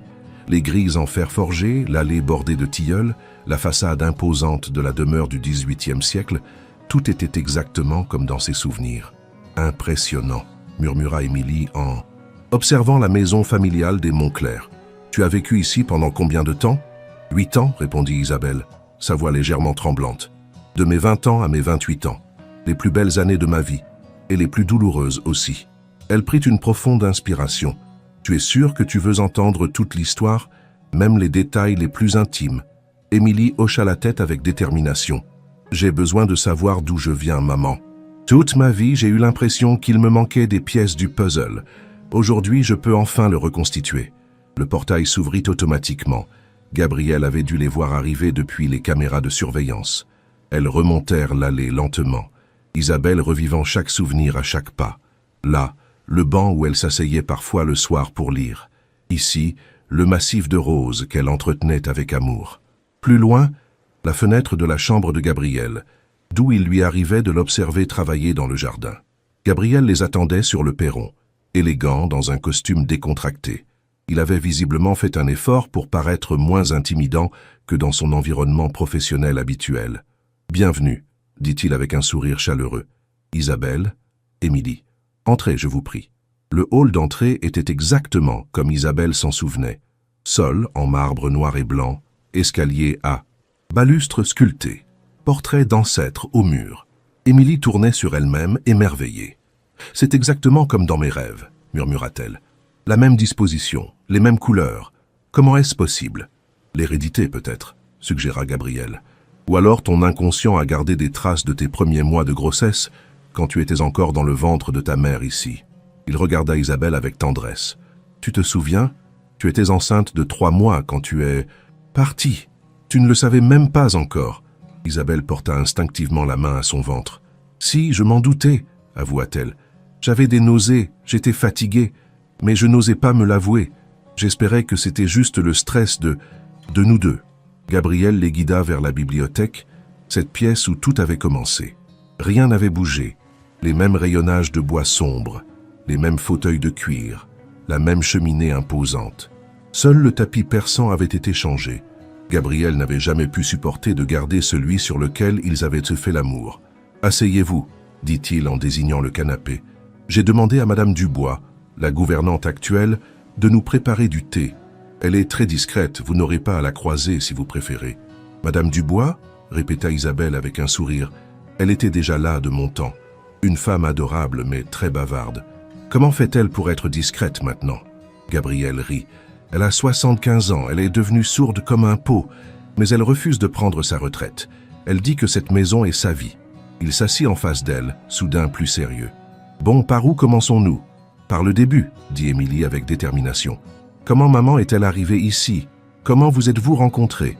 Gabriel et Isabelle échangèrent un regard. Ce fut Isabelle qui prit la parole. « C'était en septembre 1994, commença-t-elle. Je venais de perdre mon emploi chez les Moreau. Oui, j'ai gardé leur nom, c'est plus simple. Une famille de Lyon où je m'occupais de 3 enfants. Les parents avaient divorcé, la mère était partie vivre en Australie avec les petits. Du jour au lendemain, je me suis retrouvé sans travail et sans référence récente. Moi, j'étais désespéré, continua Gabriel. Nos parents étaient morts dans un accident d'avion 6 mois plus tôt. Antoine était en pleine crise d'adolescence. Il avait renvoyé 3 gouvernantes en 4 mois. Il refusait catégoriquement qu'une femme s'occupe de lui. Il disait qu'aucune ne remplacerait jamais notre mère. Et puis, encouragea Émilie, captivée par ce récit. Et puis l'agence de placement m'a appelé, reprit Isabelle. Elle me proposait un poste chez de jeunes gens, des orphelins comme moi. J'avais perdu mes parents très jeunes aussi. Gabriel avait 25 ans, Antoine 15. L'âge, parfait pour avoir besoin d'une présence féminine sans que ce soit maternel. J'étais intrigué. Gabriel sourit au souvenir. Quand elle est arrivée pour l'entretien, j'ai tout de suite su qu'elle était différente. Elle ne ressemblait pas aux autres candidates. Des femmes d'âge mûr, sévères, qui parlaient de discipline et de règles. Isabelle était jeune, souriante. Elle dégageait une douceur naturelle. « Et Antoine ?» demanda Émilie. « Antoine a été conquis en 5 minutes, » dit Isabelle en riant. Il faisait son intéressant. Il boudait dans son coin. Moi, je me suis assise à côté de lui et j'ai commencé à feuilleter un de ses livres de cours, de l'histoire, je crois. Il parlait de la guerre de 100 ans. J'ai fait une petite remarque sur Jeanne d'Arc et c'est parti. Nous avons discuté pendant 1 heure. Maman a toujours eu le don de passionner les gens pour l'histoire, confirma Émilie. Même moi qui n'aimais que la littérature, elle arrivait à me captiver avec ses récits du passé. Alors j'ai été engagée, continua Isabelle, officiellement comme gouvernante et préceptrice, officieusement, comme une grande sœur, une confidente, parfois une mère de substitution quand les garçons en avaient besoin. Gabriel la regardait avec nostalgie. Tu étais bien plus que ça, Isabelle. Tu étais l'âme de cette maison. Avant ton arrivée, nous survivions. Avec toi, nous avons recommencé à vivre. Comment ça ? Voulut savoir Émilie. Cette maison était devenue un mausolée, expliqua Gabriel. Nous évitions le salon où nos parents recevaient, la salle à manger où nous prenions nos repas de famille. Nous vivions chacun dans notre coin, nous croisant à peine. Isabelle a tout changé. Elle a remis des fleurs dans les vases, elle a ouvert les rideaux, elle a recommencé à organiser des dîners. Pas tout de suite, protesta Isabelle. Au début, vous étiez très méfiants tous les deux. Surtout toi, Gabriel. Tu me surveillais constamment, tu vérifias que je ne touchais pas aux affaires de tes parents, tu contrôlais tout ce que je faisais. J'étais terrifié, avoua Gabriel, terrorisé que tu partes comme les autres. Antoine commençait enfin à aller mieux, il souriait à nouveau. Si tu étais parti, il secoua la tête. Je crois que ça l'aurait achevé. Et toi? Demanda Émilie à sa mère. Comment tu vivais cette situation? Isabelle réfléchit un moment. C'était difficile au début. Gabriel était très autoritaire. Il avait dû grandir trop vite, prendre des responsabilités d'adulte à 25 ans. Il dirigeait déjà une partie de l'entreprise familiale, il gérait les avocats pour la succession, et en plus, il fallait qu'il s'occupe de son frère. Il était constamment tendu. Je me souviens de cette époque, dit Gabriel avec amertume. J'étais insupportable. Je travaillais 16 heures par jour, je rentrais épuisé et frustré. Et toi, Isabelle, tu étais toujours là, paisible, souriante, comme si rien ne pouvait t'atteindre. Oh, beaucoup de choses m'atteignaient, corrigea Isabelle. Tes colères, par exemple, quand tu rentrais de mauvaise humeur et que tu t'en prenais à Antoine pour un rien. J'avais envie de te secouer, de te dire que ce n'était qu'un enfant. Pourquoi tu ne l'as jamais fait? Demanda Gabriel, curieux. Parce que je comprenais, répondit Isabelle simplement. Je voyais bien que tu souffrais autant que ton frère, mais que tu n'avais pas le droit de le montrer. Tu étais l'aîné, le chef de famille, tu devais être fort. Mais moi, je voyais tes épaules s'affaisser quand tu pensais que personne ne regardait. Je voyais tes mains trembler quand tu signais des papiers importants. Tu n'étais qu'un enfant, toi aussi, Gabriel. Un enfant déguisé en adulte. Émilie observait ses parents avec fascination. Et c'est là que vous êtes tombés amoureux? Pas tout de suite, dirent-ils en chœur, ce qui les fit rire. Au début, c'était purement professionnel, continua Gabriel. Mais petit à petit, j'ai commencé à remarquer des détails. La façon dont tu fredonnais en préparant le petit déjeuner. Ton sourire quand Antoine réussissait un devoir difficile. Ta patience infinie quand il faisait des caprices. Et moi, j'ai commencé à voir l'homme derrière le patron, ajouta Isabelle. Tes moments de vulnérabilité, ta tendresse cachée avec Antoine, ton intelligence brillante quand tu parlais de littérature ou d'art. Tu n'étais pas seulement un héritier arrogant, tu étais quelqu'un de profond, de sensible. Le tournant, ça a été quand? Demanda Émilie. Gabriel et Isabelle se regardèrent, partageant le même souvenir. L'anniversaire de la mort de nos parents, dit Gabriel doucement. Mars 1998. Cela faisait 4 ans qu'ils étaient morts, et cette date me rendait toujours malade. Cette année-là, j'avais complètement oublié. J'étais absorbé par une négociation difficile au bureau. Moi, je m'en souvenais, continua Isabelle. Le matin, j'ai vu que Gabriel était parti au bureau sans rien dire, comme d'habitude. Antoine était au lycée. Dans l'après-midi, il m'a appelé en pleurant. Il était devant le cimetière du Père-Lachaise, mais il n'arrivait pas à entrer. J'avais complètement oublié que c'était l'anniversaire, avoua Gabriel, honteux. Mon petit frère était là, tout seul, et moi j'étais en réunion. Alors j'y suis allé, dit Isabelle. J'ai pris Antoine dans mes bras, et nous sommes allés ensemble sur la tombe de vos parents. Il m'a parlé d'eux pendant des heures. De votre mère qui lui lisait des histoires, de votre père qui l'emmenait voir des matchs de football. C'était la première fois qu'il me parlait vraiment d'eux. Et quand je suis rentré le soir, continua Gabriel, ému par ce souvenir, tu as trouvé Antoine et moi dans la cuisine, en train de regarder des albums photos, termina Isabelle. Antoine me racontait vos vacances en famille, vos Noëls, vos anniversaires. Il riait en évoquant vos bêtises d'enfant. Gabriel hocha la tête. C'est ce soir-là que j'ai compris que tu n'étais pas juste une employée. Tu étais devenue une partie de notre famille. Et moi, il marqua une pause. Moi, j'ai réalisé que je ne pouvais plus imaginer ma vie sans toi. Et moi, j'ai vu dans tes yeux quelque chose que je n'avais jamais vu avant, ajouta Isabelle. De la reconnaissance, bien sûr, mais aussi autre chose. Quelque chose qui m'a fait peur et m'a ému à la fois. Émilie était suspendue à leurs lèvres. Et après, tout a changé subtilement, expliqua Gabriel. Nos conversations sont devenues plus longues, plus intimes. Nous nous retrouvions souvent seuls le soir quand Antoine était couché. Nous parlions de tout et de rien, de livres, de musique, de voyages, de rêves. Je me souviens de nos discussions sur Proust, dit Isabelle avec un sourire nostalgique. Tu prétendais que, du côté de chez Swann, était ennuyeux, et moi je passais des heures à essayer de te faire comprendre la beauté de cette écriture. Tu as réussi d'ailleurs, admit Gabriel. J'ai relu tout Proust à cause de toi, et maintenant, c'est un de mes auteurs préférés. Mais vous n'aviez jamais rien fait demanda Émilie, curieuse. Jamais, confirmèrent-ils. Il y avait une tension palpable entre nous, mais nous restions dans les limites du convenable, expliqua Isabelle. J'étais employé, Gabriel était mon patron, et puis, il y avait l'âge. Je n'avais que 3 ans de plus que lui, mais à l'époque, cela me paraissait énorme. Et moi, j'avais peur de te faire fuir, ajouta Gabriel. Tu étais si précieuse pour Antoine et moi, je préférais garder mes sentiments pour moi plutôt que de risquer de te perdre. Alors comment vous êtes passé de cette tension à cette nuit, insista Émilie. Gabriel et Isabelle échangèrent un regard chargé d'émotion. C'était 4 ans plus tard, dit Gabriel doucement. Février 2002. Antoine avait 19 ans. Il était en première année de droit. Il était devenu un jeune homme équilibré, heureux. Notre mission était accomplie, en quelque sorte. Et moi, j'avais reçu une proposition d'emploi, continua Isabelle. Une famille de diplomates cherchait une gouvernante pour les accompagner à l'étranger. C'était une opportunité formidable, mais tu hésitais à partir, termina Gabriel. Je l'ai senti, et cette idée de te perdre me rendait fou. Ce soir-là, nous étions seuls dans la bibliothèque, reprit Isabelle. Il neigeait dehors, tu avais fait du feu dans la cheminée. Nous parlions de Tolstoï, de l'amour impossible entre Anna et Vronsky. Et soudain, tu as dit quelque chose comme « Parfois, je me demande si les sentiments les plus forts ne naissent pas justement dans l'impossibilité. » Se souvenir Gabriel. Et toi, tu m'as regardé d'une façon différente, continua Isabelle, ses joues se colorant légèrement. Tu m'as dit « Isabelle, est-ce que tu parles encore du livre ?» Je ne pouvais plus prétendre. J'ai secoué la tête et j'ai avoué « Non, Gabriel, je ne parle plus du livre. » Et c'est là que je t'ai embrassé, murmura Gabriel. Enfin, après 4 ans d'attente, de frustration, de désir contenu, Émilie sentit les larmes lui monter aux yeux.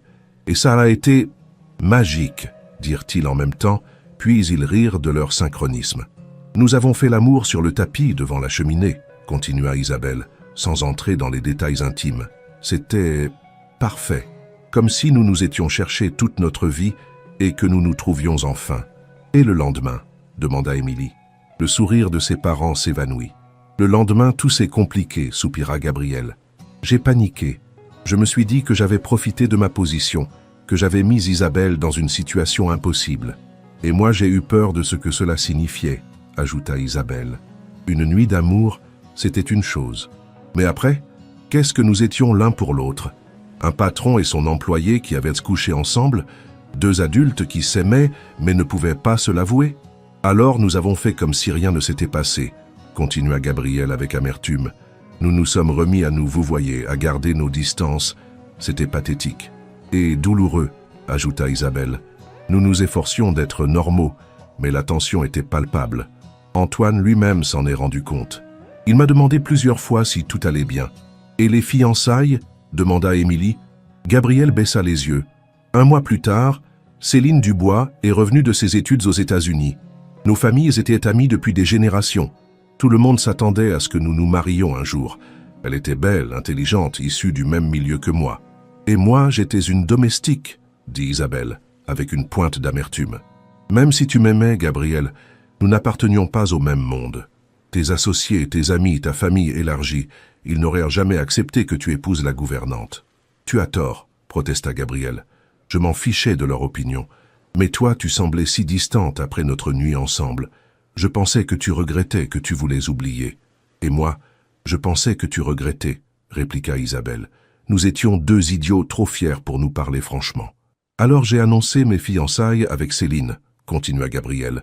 C'était lâche, stupide, mais je pensais que c'était la solution la plus simple pour tout le monde. Et c'est là que tu m'as annoncé la nouvelle, dit Isabelle, ses yeux se voilant de tristesse. Tu rayonnais de bonheur, tu parlais de votre futur mariage, des enfants que vous auriez. Comment pouvais-je te dire que j'étais enceinte de toi? Émilie regardait ses parents avec incrédulité. Vous étiez vraiment incapable de communiquer. Maman, pourquoi tu ne lui as pas dit? Parce que je l'aimais, répondit Isabelle simplement. Je l'aimais assez pour ne pas vouloir détruire son bonheur, S'il était heureux avec Céline, qui étais-je pour venir tout gâcher avec ma grossesse? Et puis il y avait autre chose, ajouta-t-elle plus doucement. J'avais peur que tu ne me crois pas, ou pire, que tu penses que j'avais fait exprès de tomber enceinte pour te piéger. Gabriel la regarda avec douleur. Isabelle, comment as-tu pu penser une chose pareille? Je te connaissais, je savais que tu étais incapable de manipulation. Dans ces moments-là, on pense n'importe quoi, défendit Isabelle. J'étais enceinte, terrifiée, seule. Tu allais épouser une autre femme. Ma seule solution était de partir. Alors tu es parti sans rien dire, murmura Gabriel. Un matin, tu n'étais plus là. J'ai laissé une lettre de démission à Madame Dubois, dit Isabelle. J'ai inventé une histoire de mère malade à Lyon qui avait besoin de moi, et je suis parti, avec juste une valise et les économies que j'avais pu faire en 8 ans. Et moi? Demanda Émilie. Où suis-je née? À Lyon, répondit Isabelle. Je suis retourné dans ma ville natale. J'ai trouvé un petit appartement, un travail de vendeuse dans une librairie. Le propriétaire, M. Moreau, était un veuf avec 2 enfants. Quand tu es né, il m'a proposé de devenir sa gouvernante et sa compagne. Et tu as accepté, dit Émilie. Oui, Michel était un homme bon, patient. Il m'a demandé en mariage quand tu avais 6 mois. Il savait que tu n'étais pas sa fille biologique, mais il s'en fichait. Il disait qu'il nous aimait toutes les deux. Gabriel écoutait ce récit avec un mélange de jalousie et de reconnaissance. Michel avait été l'homme qu'il n'avait pas su être, celui qui avait assumé la responsabilité, qui avait offert un foyer stable à Isabelle et à sa fille. « Et après ?» demanda-t-il. « Tu as été heureuse avec lui ?» Isabelle réfléchit un moment. « Heureuse? Oui, d'une certaine façon. Michel était un compagnon merveilleux, un père exemplaire pour Émilie et pour ses propres enfants. Nous avons eu une vie paisible, équilibrée. Mais, insista Gabriel, sentant qu'il y avait une suite. Mais je ne l'aimais pas comme je t'avais aimé, avoua Isabelle. C'était un amour différent, plus sage, plus raisonnable. Mais jamais je n'ai ressenti avec lui cette passion dévorante que j'éprouvais pour toi. Et les enfants de Michel? Demanda Émilie. Qu'est-ce qu'ils sont devenus? Thomas et Marie, dit Isabelle avec tendresse. Ils étaient un peu plus âgés que toi. Thomas est devenu ingénieur, Marie est médecin. Nous sommes restés proches. Ils considèrent toujours comme leur petite sœur, même après la mort de Michel. Gabriel ressentit une nouvelle pointe de jalousie. Sa fille avait un frère et une sœur adoptifs qu'elle aimait, une famille qu'il ne connaissait pas et dont il ne ferait jamais vraiment partie. « Et toi, Gabriel ?» demanda Émilie. « Tu as rompu tes fiançailles avec Céline. Pourquoi ?» Gabriel soupira. « 2 mois après le départ de ta mère, je n'en pouvais plus. Je cherchais Isabelle partout. J'étais obsédé par son absence. Céline s'en est rendue compte. Elle m'a dit un jour, « Gabriel, tu es amoureux d'une autre femme.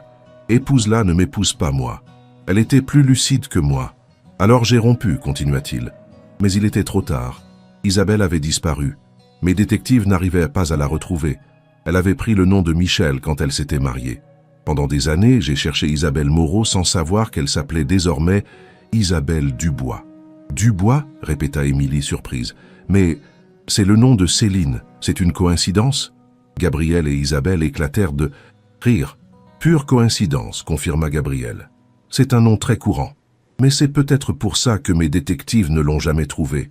Ils cherchaient Moreau, pas Dubois. » Le silence s'installa dans la bibliothèque. Ils venaient de reconstituer ensemble le puzzle de leur histoire, de comprendre les malentendus et les non-dits qui avaient à briser leur amour. Émilie observait ses parents, ces 2 êtres qui s'étaient aimés passionnément et s'étaient perdus par fierté et par peur. Et maintenant, finit-elle par demander, que faisons-nous de tout ça? Gabriel et Isabelle se regardèrent longuement. 23 ans avaient passé. Ils n'étaient plus les mêmes personnes qu'en 2002. Lui était devenu un homme d'affaires accompli, mais solitaire. Elle était devenue une veuve, une mère, une enseignante épanouie. Pouvaient-ils retrouver ce qu'ils avaient perdu? Je ne sais pas, avoua Gabriel. J'aimerais dire que nous pouvons reprendre là où nous en étions restés, mais nous avons tous les 2 changé, termina Isabelle. Et puis il y a Émilie. Nous devons d'abord apprendre à être une famille, avant de savoir si nous pouvons être autre chose. Émilie hocha la tête, approuvant cette sagesse. Vous avez raison. Moi aussi j'ai besoin de temps, pour m'habituer à l'idée d'avoir un père biologique, pour comprendre ma place dans cette famille, pour savoir qui je suis vraiment maintenant que je connais mes origines. Gabriel se leva et se dirigea vers une des étagères de la bibliothèque. Il en sortit un album photo et revint s'asseoir. « J'aimerais te montrer quelque chose, Émilie, » dit-il en ouvrant l'album. « Des photos de notre famille, tes grands-parents, ton oncle Antoine, moi quand j'avais ton âge. » Émilie se pencha sur l'album avec fascination. Pour la première fois de sa vie, elle voyait des visages qui lui ressemblaient, des traits qu'elle avait hérités. Sur une photo, Gabriel à 20 ans avait exactement la même expression qu'elle. Sur une autre, ses grands-parents paternels souriaient avec cette même fossette au menton qu'elle connaissait bien. « Tu ressembles beaucoup à ma mère, » dit Gabriel avec émotion. « Ta grand-mère, elle aurait adoré te connaître. » Il tourna la page et montra une photo de famille prise dans cette même bibliothèque. Ça, c'était le dernier Noël avant l'accident. J'avais 24 ans, Antoine 14. Émilie étudia la photo avec attention. Papa Antoine avait l'air heureux, dit-elle, utilisant naturellement ce surnom affectueux. Il l'était, confirma Gabriel. Nos parents l'avaient beaucoup gâté ce Noël-là. Il avait eu un ordinateur dernier cri. À l'époque, c'était révolutionnaire. J'aimerais le rencontrer, dit Émilie. Et mes cousins aussi. Quand peux-tu les prévenir? Gabriel sourit. Antoine vient à Paris la semaine prochaine. Je peux organiser un dîner si tu veux. Mais es-tu sûre d'être prête? C'est beaucoup d'émotions d'un coup. Je suis prête, affirma Émilie avec détermination. J'ai passé 22 ans à me demander d'où je venais. Maintenant que je le sais, je veux connaître toute ma famille. Isabelle regardait sa fille avec fierté. Tu es courageuse, dit-elle doucement.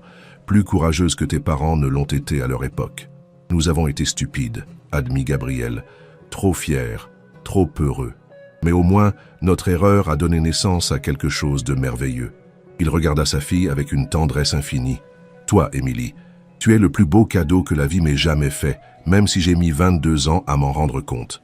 La sonnette d'entrée retentit soudain, interrompant ce moment d'émotion. Gabriel fronça les sourcils. J'ai dit à Madame Dubois de ne laisser entrer personne, marmonna-t-il en se levant.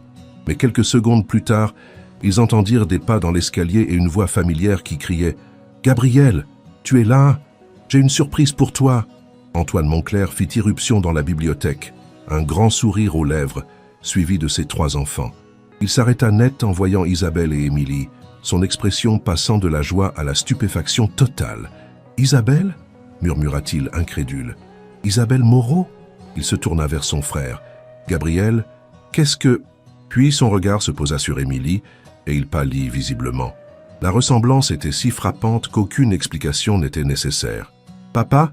dit Julien, l'aîné des enfants d'Antoine, un jeune homme de 18 ans qui ressemblait effectivement énormément à Émilie. « Qui sont ces dames ?» Antoine s'assit lourdement dans un fauteuil, sous le choc. « Gabriel, » dit-il d'une voix blanche, « dis-moi que ce n'est pas ce que je pense. » Gabriel prit une profonde inspiration. « Antoine, je te…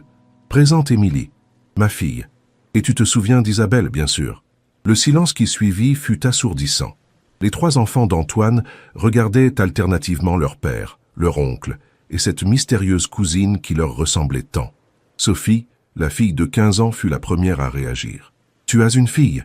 dit-elle à Gabriel, les yeux écarquillés. « Une fille de notre âge? Mais comment? Quand ?»« C'est une longue histoire, » dit Gabriel avec un sourire las. « Une histoire que nous venions justement de nous raconter. » Antoine se leva lentement et s'approcha d'Émilie.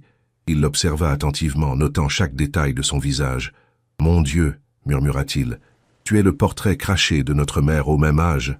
Et de Gabriel aussi, bien sûr. » Il se tourna vers Isabelle. « Isabelle, pourquoi ne nous as-tu rien dit? Pourquoi es-tu partie comme ça ?» Isabelle baissa les yeux, honteuse. « Parce que j'étais lâche, » avoua-t-elle. « Parce que j'avais peur de tout détruire. » Antoine la regarda longuement, puis soudain, il la prit dans ses bras. « Tu m'as manqué, dit-il simplement. Tu nous as tous manqué. Cette maison n'a jamais été la même après ton départ. » Émilie observait cette scène avec émotion. Son oncle Antoine l'acceptait déjà, sans poser de questions, sans jugement. Les enfants, eux, s'étaient approchés avec curiosité. « Alors tu es notre cousine ?» demanda le petit Marc, âgé de 8 ans, avec la franchise des enfants. « Tu nous ressembles beaucoup. »« Oui, » dit Émilie en souriant. « Je suppose que je suis votre cousine. » Elle regarda Julien, qui l'observait avec fascination. La ressemblance entre eux était troublante. Ils auraient pu passer pour des jumeaux. « C'est dingue, » dit Julien. « On a exactement les mêmes yeux, la même bouche. Tu fais quoi dans la vie ?»« Je viens de finir mes études de littérature, » répondit Émilie. « Et toi ?»« Moi aussi, » Enfin, je commence juste. Je suis en première année à Sciences Po, mais je me passionne pour la littérature. » Il se tourna vers son père. « Papa, tu te rends compte? J'ai une cousine qui me ressemble et qui aime les mêmes choses que moi. » Sophie, plus réservée, s'approcha d'Émilie avec timidité. « Tu savais que tu étais notre cousine ?»« Non, » répondit Émilie doucement. « Je l'ai appris il y a une semaine seulement. C'est tout nouveau pour moi aussi. » Antoine s'assit à côté de son frère. « Gabriel, dit-il sérieusement, raconte-moi tout, du début. » Et Gabriel raconta. Toute l'histoire depuis les retrouvailles à la Sorbonne jusqu'aux révélations de cet après-midi. Les enfants écoutaient avec fascination, posant parfois des questions, s'exclamant devant les coïncidences et les malentendus. « Donc, résuma Sophie quand Gabriel eut fini, vous vous aimiez tous les deux. Vous avez eu Émilie, mais vous ne vous l'êtes jamais dit et vous vous êtes perdus de vue pendant 22 ans. » « C'est à peu près ça, » confirma Gabriel avec ironie. « Les adultes sont vraiment compliqués, » déclara Marc, ce qui fit rire tout le monde. Antoine regardait sa belle-sœur retrouvée avec affection. « Isabelle, » dit-il, « j'espère que tu vas rester dans nos vies cette fois. Nous avons déjà perdu assez de temps comme ça. »« Si vous voulez bien de moi, » répondit Isabelle avec émotion. « Bien sûr qu'on veut de toi, » s'exclama Julien. « Et d'Émilie aussi, n'est-ce pas, papa ?» Antoine hocha la tête avec conviction. « Cette famille a besoin de se reconstruire, » dit-il. « Nous avons été séparés trop longtemps. » Gabriel observait cette scène avec un bonheur qu'il n'avait pas ressenti depuis des années. Sa famille se reconstituait sous ses yeux. Pas comme avant, c'était impossible, mais différemment, enrichi par les années de séparation et les retrouvailles. « Il faut qu'on organise quelque chose, » dit Sophie avec enthousiasme. « Un grand dîner familial, avec tous les cousins, les oncles, les tantes. »« Doucement, » tempéra Antoine en riant. « Laissons à Émilie le temps de s'habituer à nous. Nous sommes une famille nombreuse et bruyante. Cela peut être intimidant. »« Au contraire, » dit Émilie. « J'ai hâte de vous connaître tous. J'ai grandi fille unique. L'idée d'avoir une grande famille me réjouit. »« Dans ce cas, » dit Gabriel, « organisons ce dîner. Dimanche prochain, ici, dans la salle à manger familiale. »« Avec plaisir, » accepta Isabelle. « Mais j'aimerais contribuer. Je peux préparer des plats ou... »« Tu peux préparer ton fameux soufflé au chocolat ?» demanda Antoine avec gourmandise. « Celui que tu nous faisais quand nous étions adolescents. » Isabelle rit. « Je n'ai pas oublié la recette, » assura-t-elle. « Parfait, » s'exclama Gabriel. « Alors c'est décidé. Dimanche, grand dîner familial. » Les heures qui suivirent passèrent dans une atmosphère de joie et de découverte mutuelle. Les enfants bombardaient Émilie de questions sur sa vie, ses études, ses goûts. Ils découvraient avec émerveillement qu'ils partageaient de nombreux points communs, pas seulement physiques, mais aussi intellectuels et artistiques. Julien et Émilie se découvrirent une passion commune pour les auteurs russes du XIXe siècle. Sophie était fascinée par les récits d'Émilie sur sa vie à Vincennes, si différente de leur existence privilégiée. Quant au petit Marc, il avait décidé qu'Émilie était la cousine la plus cool du monde et ne la quittait plus. Antoine et Isabelle, eux, rattrapaient 23 ans de séparation. Il lui parlait de sa femme Catherine, de sa vie à Londres, de ses affaires. Elle lui racontait Michel, l'éducation d'Émilie, sa carrière d'enseignante. Gabriel observait tout cela avec un mélange de bonheur et de mélancolie. Il était heureux de voir sa famille réunie, mais il ne pouvait s'empêcher de penser à toutes ces années perdues. 22 ans pendant lesquels il aurait pu voir sa fille grandir, l'aider dans ses devoirs, la consoler de ses chagrins d'adolescente. Vers 19 heures, Antoine et ses enfants prirent congé. Ils logèrent dans un hôtel du 16e arrondissement. « Nous reviendrons demain », promit Sophie en embrassant Émilie. « J'ai tellement de choses à te montrer. »« Moi aussi, » dit Julien. « J'ai tous les livres de littérature russe dans ma chambre ici. Tu pourras emprunter ceux que tu veux. » Quand ils furent partis, Gabriel, Isabelle et Émilie se retrouvèrent seuls dans la bibliothèque. L'atmosphère était différente maintenant, plus paisible, plus familiale. « Cette journée a été, » commença Émilie. « Intense, » termina Gabriel. « Très intense. Comment te sens-tu ?»« Bien, » dit Émilie après réflexion. « Fatiguée, émue, mais bien. J'ai l'impression d'avoir enfin trouvé ma place dans le monde. » Isabelle la regarda avec tendresse. « Tu es sûr que ce n'est pas trop ? Découvrir un père, un oncle, 3 cousins d'un coup ? » « Non, » assura Émilie. « C'est exactement ce dont j'avais besoin. Toute ma vie, j'ai eu l'impression qu'il me manquait quelque chose. Maintenant, je sais quoi. » Gabriel se leva et se dirigea vers le bureau où il gardait ses papiers personnels. Il en sortit une chemise cartonnée et revint s'asseoir. « Émilie, dit-il solennellement, il y a quelque chose d'important dont nous devons parler. L'héritage. » « Gabriel, non, protesta Émilie. Je t'ai déjà dit que je ne voulais pas de ton argent. »« Écoute-moi, insista Gabriel. Que tu le veuilles ou non, tu es ma fille légitime. Légalement, tu as droit à une part de l'héritage des Moncler. C'est incontournable. » Il ouvrit la chemise et en sortit des documents. « J'ai consulté mes avocats cette semaine. Voici ce que je te propose. Une fondation. La fondation Émilie Moncler, dédiée à l'éducation et à la culture. Tu en serais la présidente. Tu pourrais choisir les causes à soutenir, les projets à financer. » Émilie regarda les papiers avec surprise. « Une fondation ? » ?»« Oui, confirma Gabriel, avec un capital de départ de 10 millions d'euros. Ce n'est qu'une fraction de ce qui te revient de droit, mais c'est déjà assez pour faire beaucoup de bien. Tu pourrais financer des bourses d'études, soutenir des bibliothèques, aider de jeunes auteurs. » Les yeux d'Émilie s'illuminèrent. « Je pourrais vraiment faire ça. »« Bien sûr, dit Gabriel. C'est ton héritage, Émilie. Utilise-le comme tu l'entends. Pour faire du bien, pour réaliser tes rêves, pour aider les autres. » Émilie prit les documents et les feuilleta avec émotion. « C'est un cadeau merveilleux, dit-elle. Mais es-tu sûr ?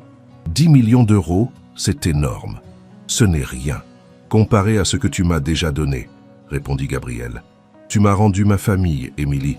Tu m'as redonné un sens à ma vie. » Isabelle regardait cet échange avec fierté. Sa fille acceptait enfin son héritage, mais d'une façon qui correspondait à ses valeurs.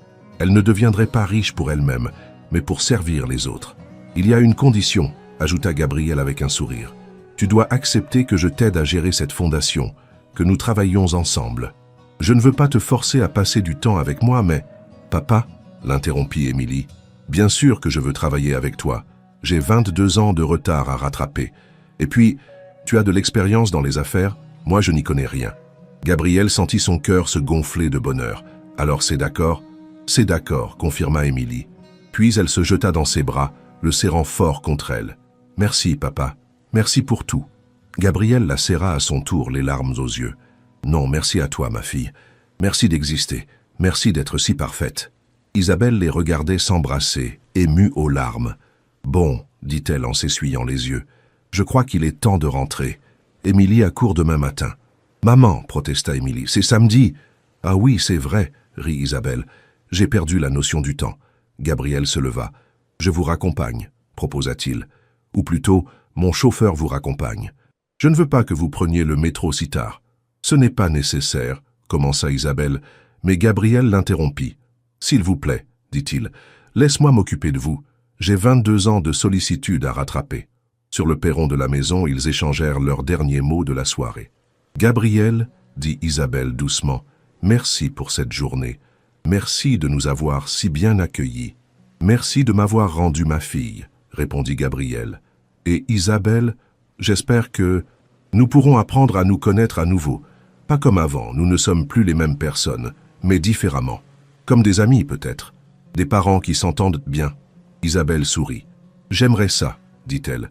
« Nous le devons à Émilie.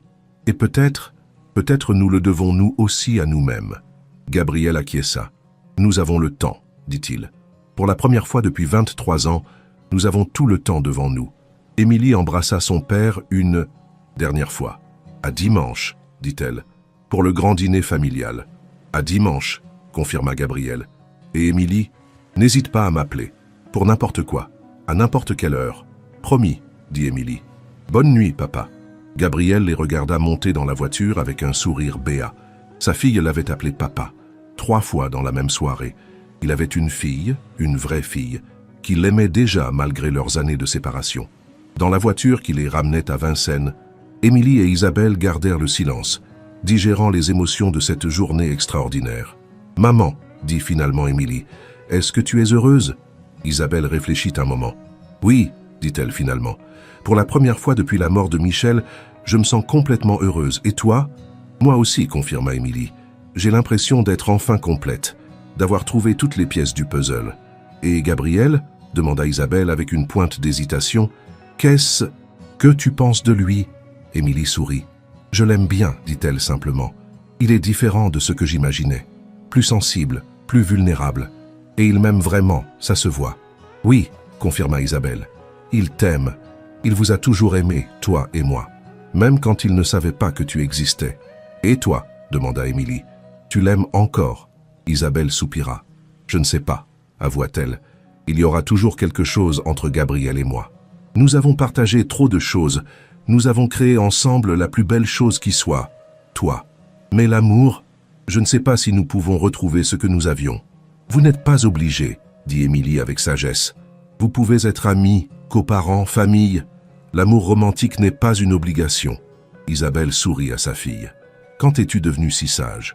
J'ai eu une excellente mère, répondit Émilie en prenant la main d'Isabelle. Et maintenant, j'ai aussi un père. Je suis la fille la plus chanceuse du monde. Le dimanche suivant, la salle à manger de la maison des Montclair n'avait jamais été aussi animée. Antoine était venu avec sa femme Catherine et leurs 3 enfants. Gabriel avait invité Claire, sa nièce, qui était ravie de retrouver sa nouvelle cousine. Isabelle avait préparé son fameux soufflé au chocolat, mais aussi un rôti de bœuf aux petits légumes qui avait fait ses délices autrefois. Autour de la grande table familiale, 3 générations de Montclair se retrouvaient enfin réunies. Les conversations fusaient, les rires résonnaient, les souvenirs se mélangeaient aux projets d'avenir. Émilie était assise entre son père et son oncle Antoine, rayonnante de bonheur. Pour la première fois de sa vie, elle faisait partie d'une grande famille, avec tous ses codes, ses traditions, ses habitudes. Julien lui expliquait l'histoire de chaque portrait accroché au mur. Sophie lui montrait des photos de leurs vacances en famille. Le petit Marc réclamait bruyamment qu'elle vienne passer le prochain week-end chez eux, à Londres. Gabriel observait cette scène avec émotion. Sa fille s'intégrait naturellement dans la famille, comme si elle en avait toujours fait partie. Et Isabelle riait avec Catherine des bêtises de leurs enfants respectifs. Elle aidait Madame Dubois à servir le dessert. Elle semblait avoir retrouvé sa place dans cette maison qu'elle avait tant aimée. « Gabriel, dit Antoine à voix basse, je n'ai jamais vu aussi heureux. Cela fait plaisir à voir. Je n'ai jamais été aussi heureux, confirma Gabriel. Ma vie avait un goût d'inachevé depuis 23 ans. Maintenant, enfin, elle a un sens. Et avec Isabelle? Demanda Antoine. Vous allez? Gabriel secoua la tête. Nous n'en savons rien encore. Nous apprenons à nous redécouvrir. Peut-être que l'amour reviendra, peut-être pas. L'important, c'est Émilie. Et cette famille qui se reconstruit. Antoine hocha la tête, compréhensif. « Vous avez le temps, dit-il. Tout le temps du monde. » Vers la fin du repas, Gabriel se leva et frappa légèrement contre son verre pour attirer l'attention de tous. « Mes chers tous, commença-t-il, je voudrais porter un toast. À Émilie, ma fille, qui a illuminé ma vie en une semaine. À Isabelle, qui m'a donné le plus beau des cadeaux. À Antoine et à sa famille, qui ont accueilli nos retrouvailles avec tant de générosité. À cette famille Montclair qui se reconstitue aujourd'hui, différente d'avant mais plus forte et plus unie que jamais. » Tous levèrent leurs verres. « À la famille !» s'écrièrent-ils en chœur. Émilie se leva à son tour. « Moi aussi, j'aimerais dire quelque chose, » dit-elle émue. « Il y a 2 semaines, j'étudiais pour mes examens sans me douter que ma vie allait basculer. Aujourd'hui, je découvre que j'appartiens à une famille extraordinaire, que j'ai un père merveilleux et un oncle adorable, des cousins formidables. Mais surtout, j'ai compris quelque chose d'important. L'amour ne s'use que si on ne s'en sert pas. Vous m'avez aimé avant même de me connaître, et cet amour va me porter toute ma vie. » Elle se tourna vers Gabriel. « Papa, merci de m'avoir cherché dans tes rêves, même sans savoir que j'existais. » Puis vers Isabelle. « Maman, merci de m'avoir donné la vie et de m'avoir si bien élevé. Grâce à vous deux, je suis qui je suis. » Les larmes coulaient sur toutes les joues autour de la table. Même le petit Marc avait les yeux brillants. « Et maintenant, conclut Émilie avec un sourire radieux, commençons à écrire la suite de notre histoire. Ensemble. Cette histoire d'amour et de retrouvailles vous a-t-elle touché? J'espère que vous avez apprécié ce voyage émotionnel à travers les années perdues et retrouvées. N'hésitez pas à laisser un petit pouce en l'air si cette saga familiale vous a plu et dites-moi en commentaire quelle a été votre scène préférée. Merci de m'avoir accompagné dans cette belle aventure littéraire. Épilogue, 5 ans plus tard. La Fondation Émilie Montclair occupait maintenant un magnifique hôtel particulier du 7e arrondissement. En 5 ans, elle était devenue une référence dans le domaine de l'aide à l'éducation et à la culture. Émilie, désormais âgée de 27 ans, dirigeait l'organisation avec passion et compétence, soutenue par son père Gabriel, qui lui avait transmis son sens des affaires. Ce matin de juin 2030, Émilie préparait l'inauguration de la 10e bibliothèque financée par la Fondation. Dans son bureau, elle relisait son discours quand on frappa à la porte. « Entrez !» dit-elle. Gabriel apparut, rayonnant, tenant un bouquet de pivoines blanches, les fleurs préférées de sa fille. « Pour la présidente la plus efficace que je connaisse, » dit-il en lui tendant les fleurs. « Papa, tu me gâtes trop » protesta Émilie en l'embrassant. « Mais dis-moi, tu as l'air particulièrement joyeux aujourd'hui. Que se passe-t-il » Gabriel sourit mystérieusement. « Disons que cette journée va être spéciale. Ah, au fait, ta mère t'attend dans le salon de réception. Elle a quelque chose à te dire. » Intriguée, Émilie descendit au salon où elle trouva Isabelle, élégante dans une robe bleu marine, qui contemplait par la fenêtre le jardin de l'hôtel particulier. « Maman, papa m'a dit que tu voulais me parler ?» Isabelle se tourna vers sa fille, un sourire radieux aux lèvres. À 53 ans, elle avait gardé cette beauté sereine qui l'avait toujours caractérisée. « Ma chérie, dit-elle, j'ai une nouvelle à t'annoncer. »« Une bonne nouvelle, j'espère ?»« La meilleure qui soit, » confirma Isabelle. « Gabriel et moi, nous avons décidé de nous remarier. » Émilie resta bouche bée quelques secondes, puis explosa de joie. « Vraiment ? Oh maman, c'est merveilleux !»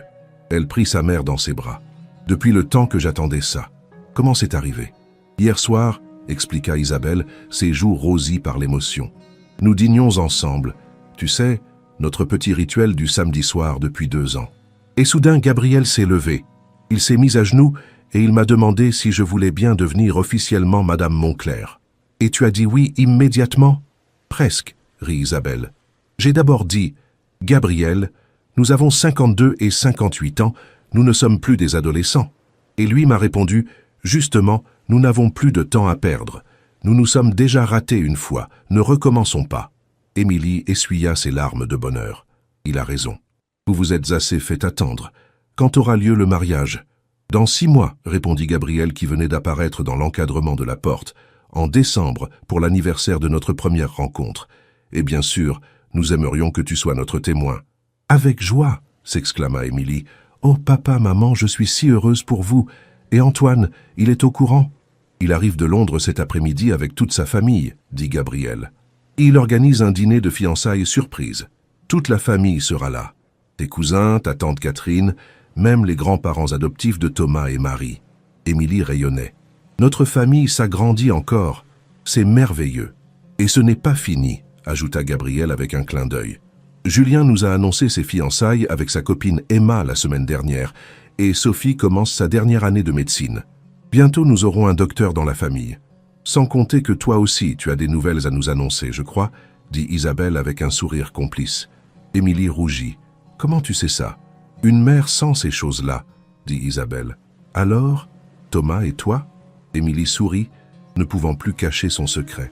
Il m'a demandé en mariage hier matin, avoua-t-elle, juste avant son départ pour son colloque à Oxford. J'allais vous l'annoncer ce soir. Gabriel et Isabelle poussèrent des cris de joie et prirent leur fille dans leurs bras. « Mes enfants se marient la même année !» s'exclama Gabriel. « Je suis l'homme le plus heureux du monde. Et moi, je vais avoir 2 mariages à organiser, » dit Isabelle, déjà en train de faire des plans. « Ah, il va falloir que je m'y mette sérieusement. » Ils rirent tous les 3, serrés les uns contre les autres, formant enfin cette famille qu'ils avaient mis si longtemps à construire. Plus tard dans l'après-midi, lors de l'inauguration de la bibliothèque, Émilie monta sur l'estrade pour prononcer son discours. Devant elle, dans le public, toute sa famille était réunie. Gabriel et Isabelle, rayonnants, Antoine et sa famille, venus spécialement de Londres, et même Thomas qui était rentré plus tôt que prévu d'Oxford pour la surprise. « Mesdames et messieurs, » commença Émilie, « il y a 5 ans, la fondation Émilie Moncler a été créée avec une mission simple, donner à tous les enfants, quelles que soient leurs origines, les moyens d'accéder à l'éducation et à la culture. Aujourd'hui, nous inaugurons notre 10e bibliothèque, et je ne peux m'empêcher de penser que tout a commencé par une histoire d'amour. » Elle regarda ses parents avec tendresse.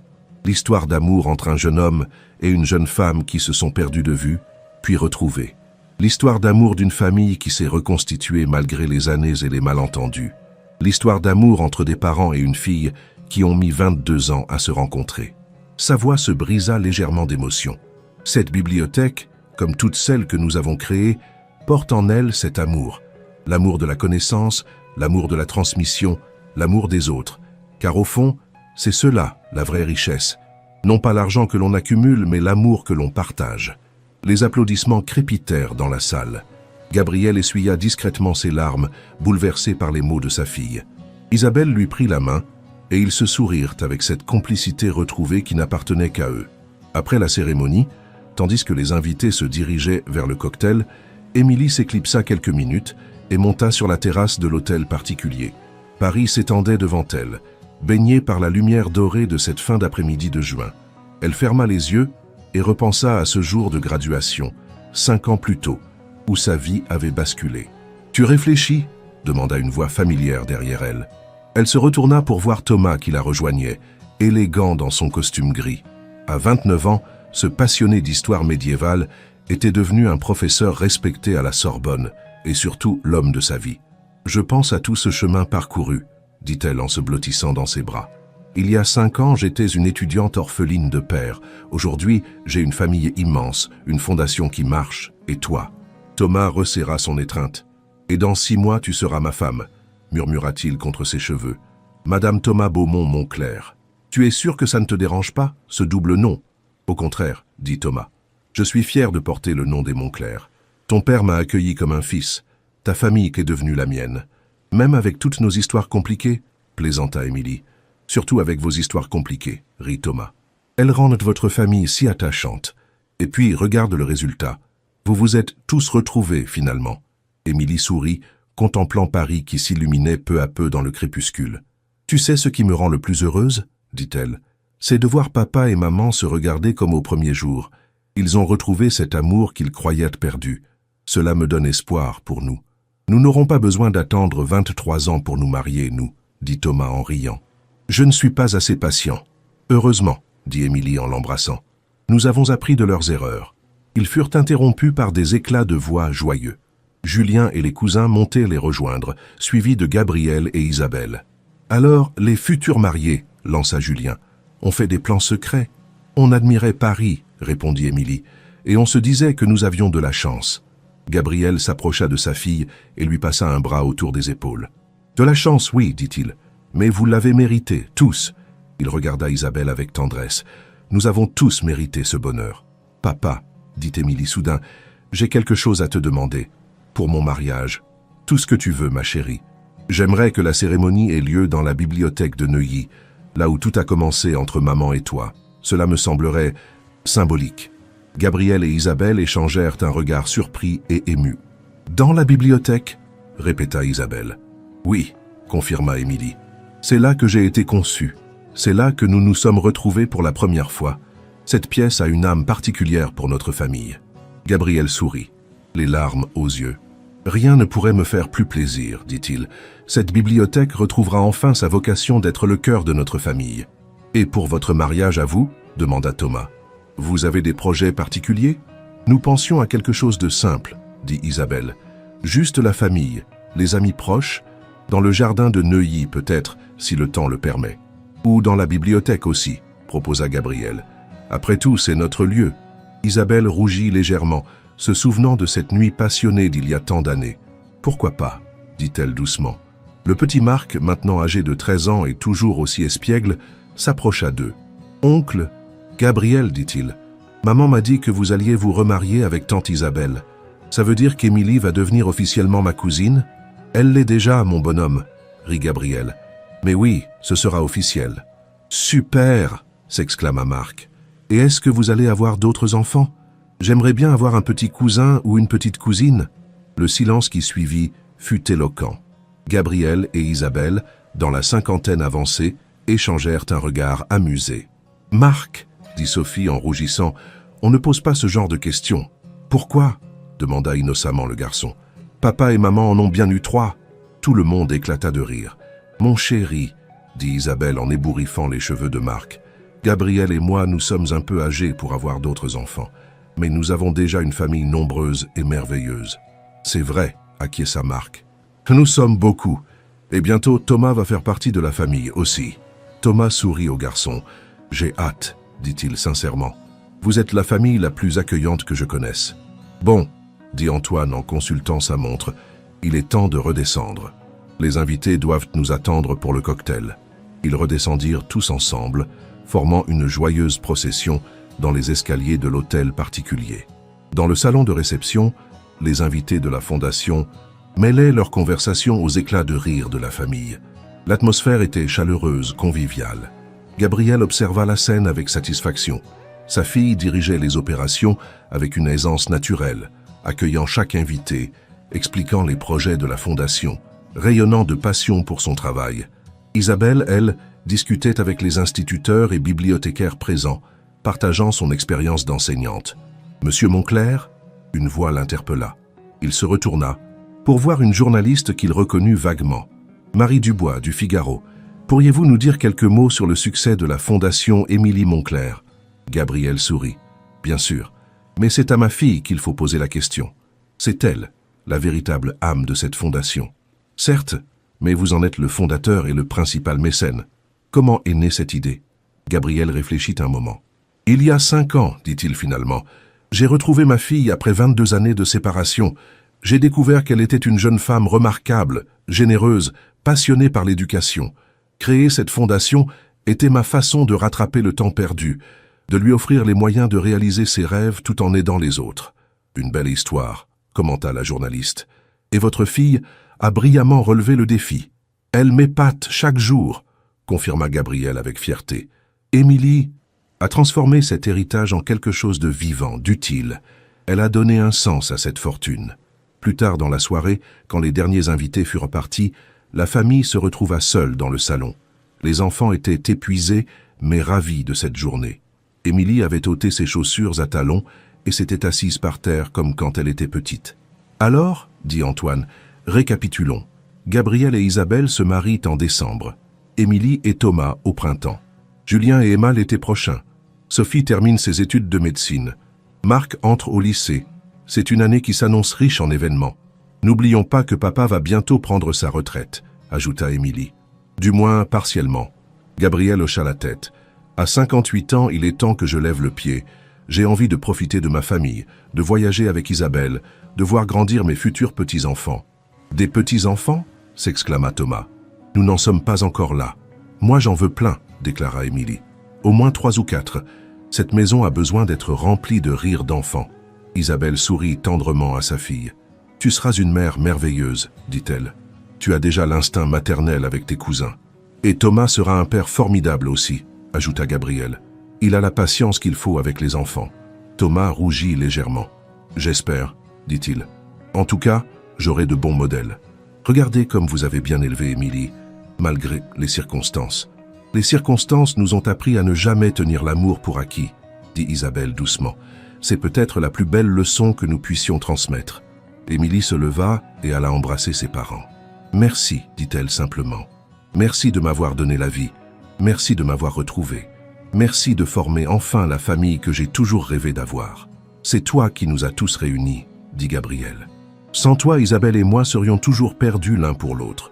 Peut-être, dit Émilie avec sagesse, mais c'est l'amour qui a tout rendu possible. L'amour qui vous liait, l'amour qui m'a porté, l'amour de cette famille.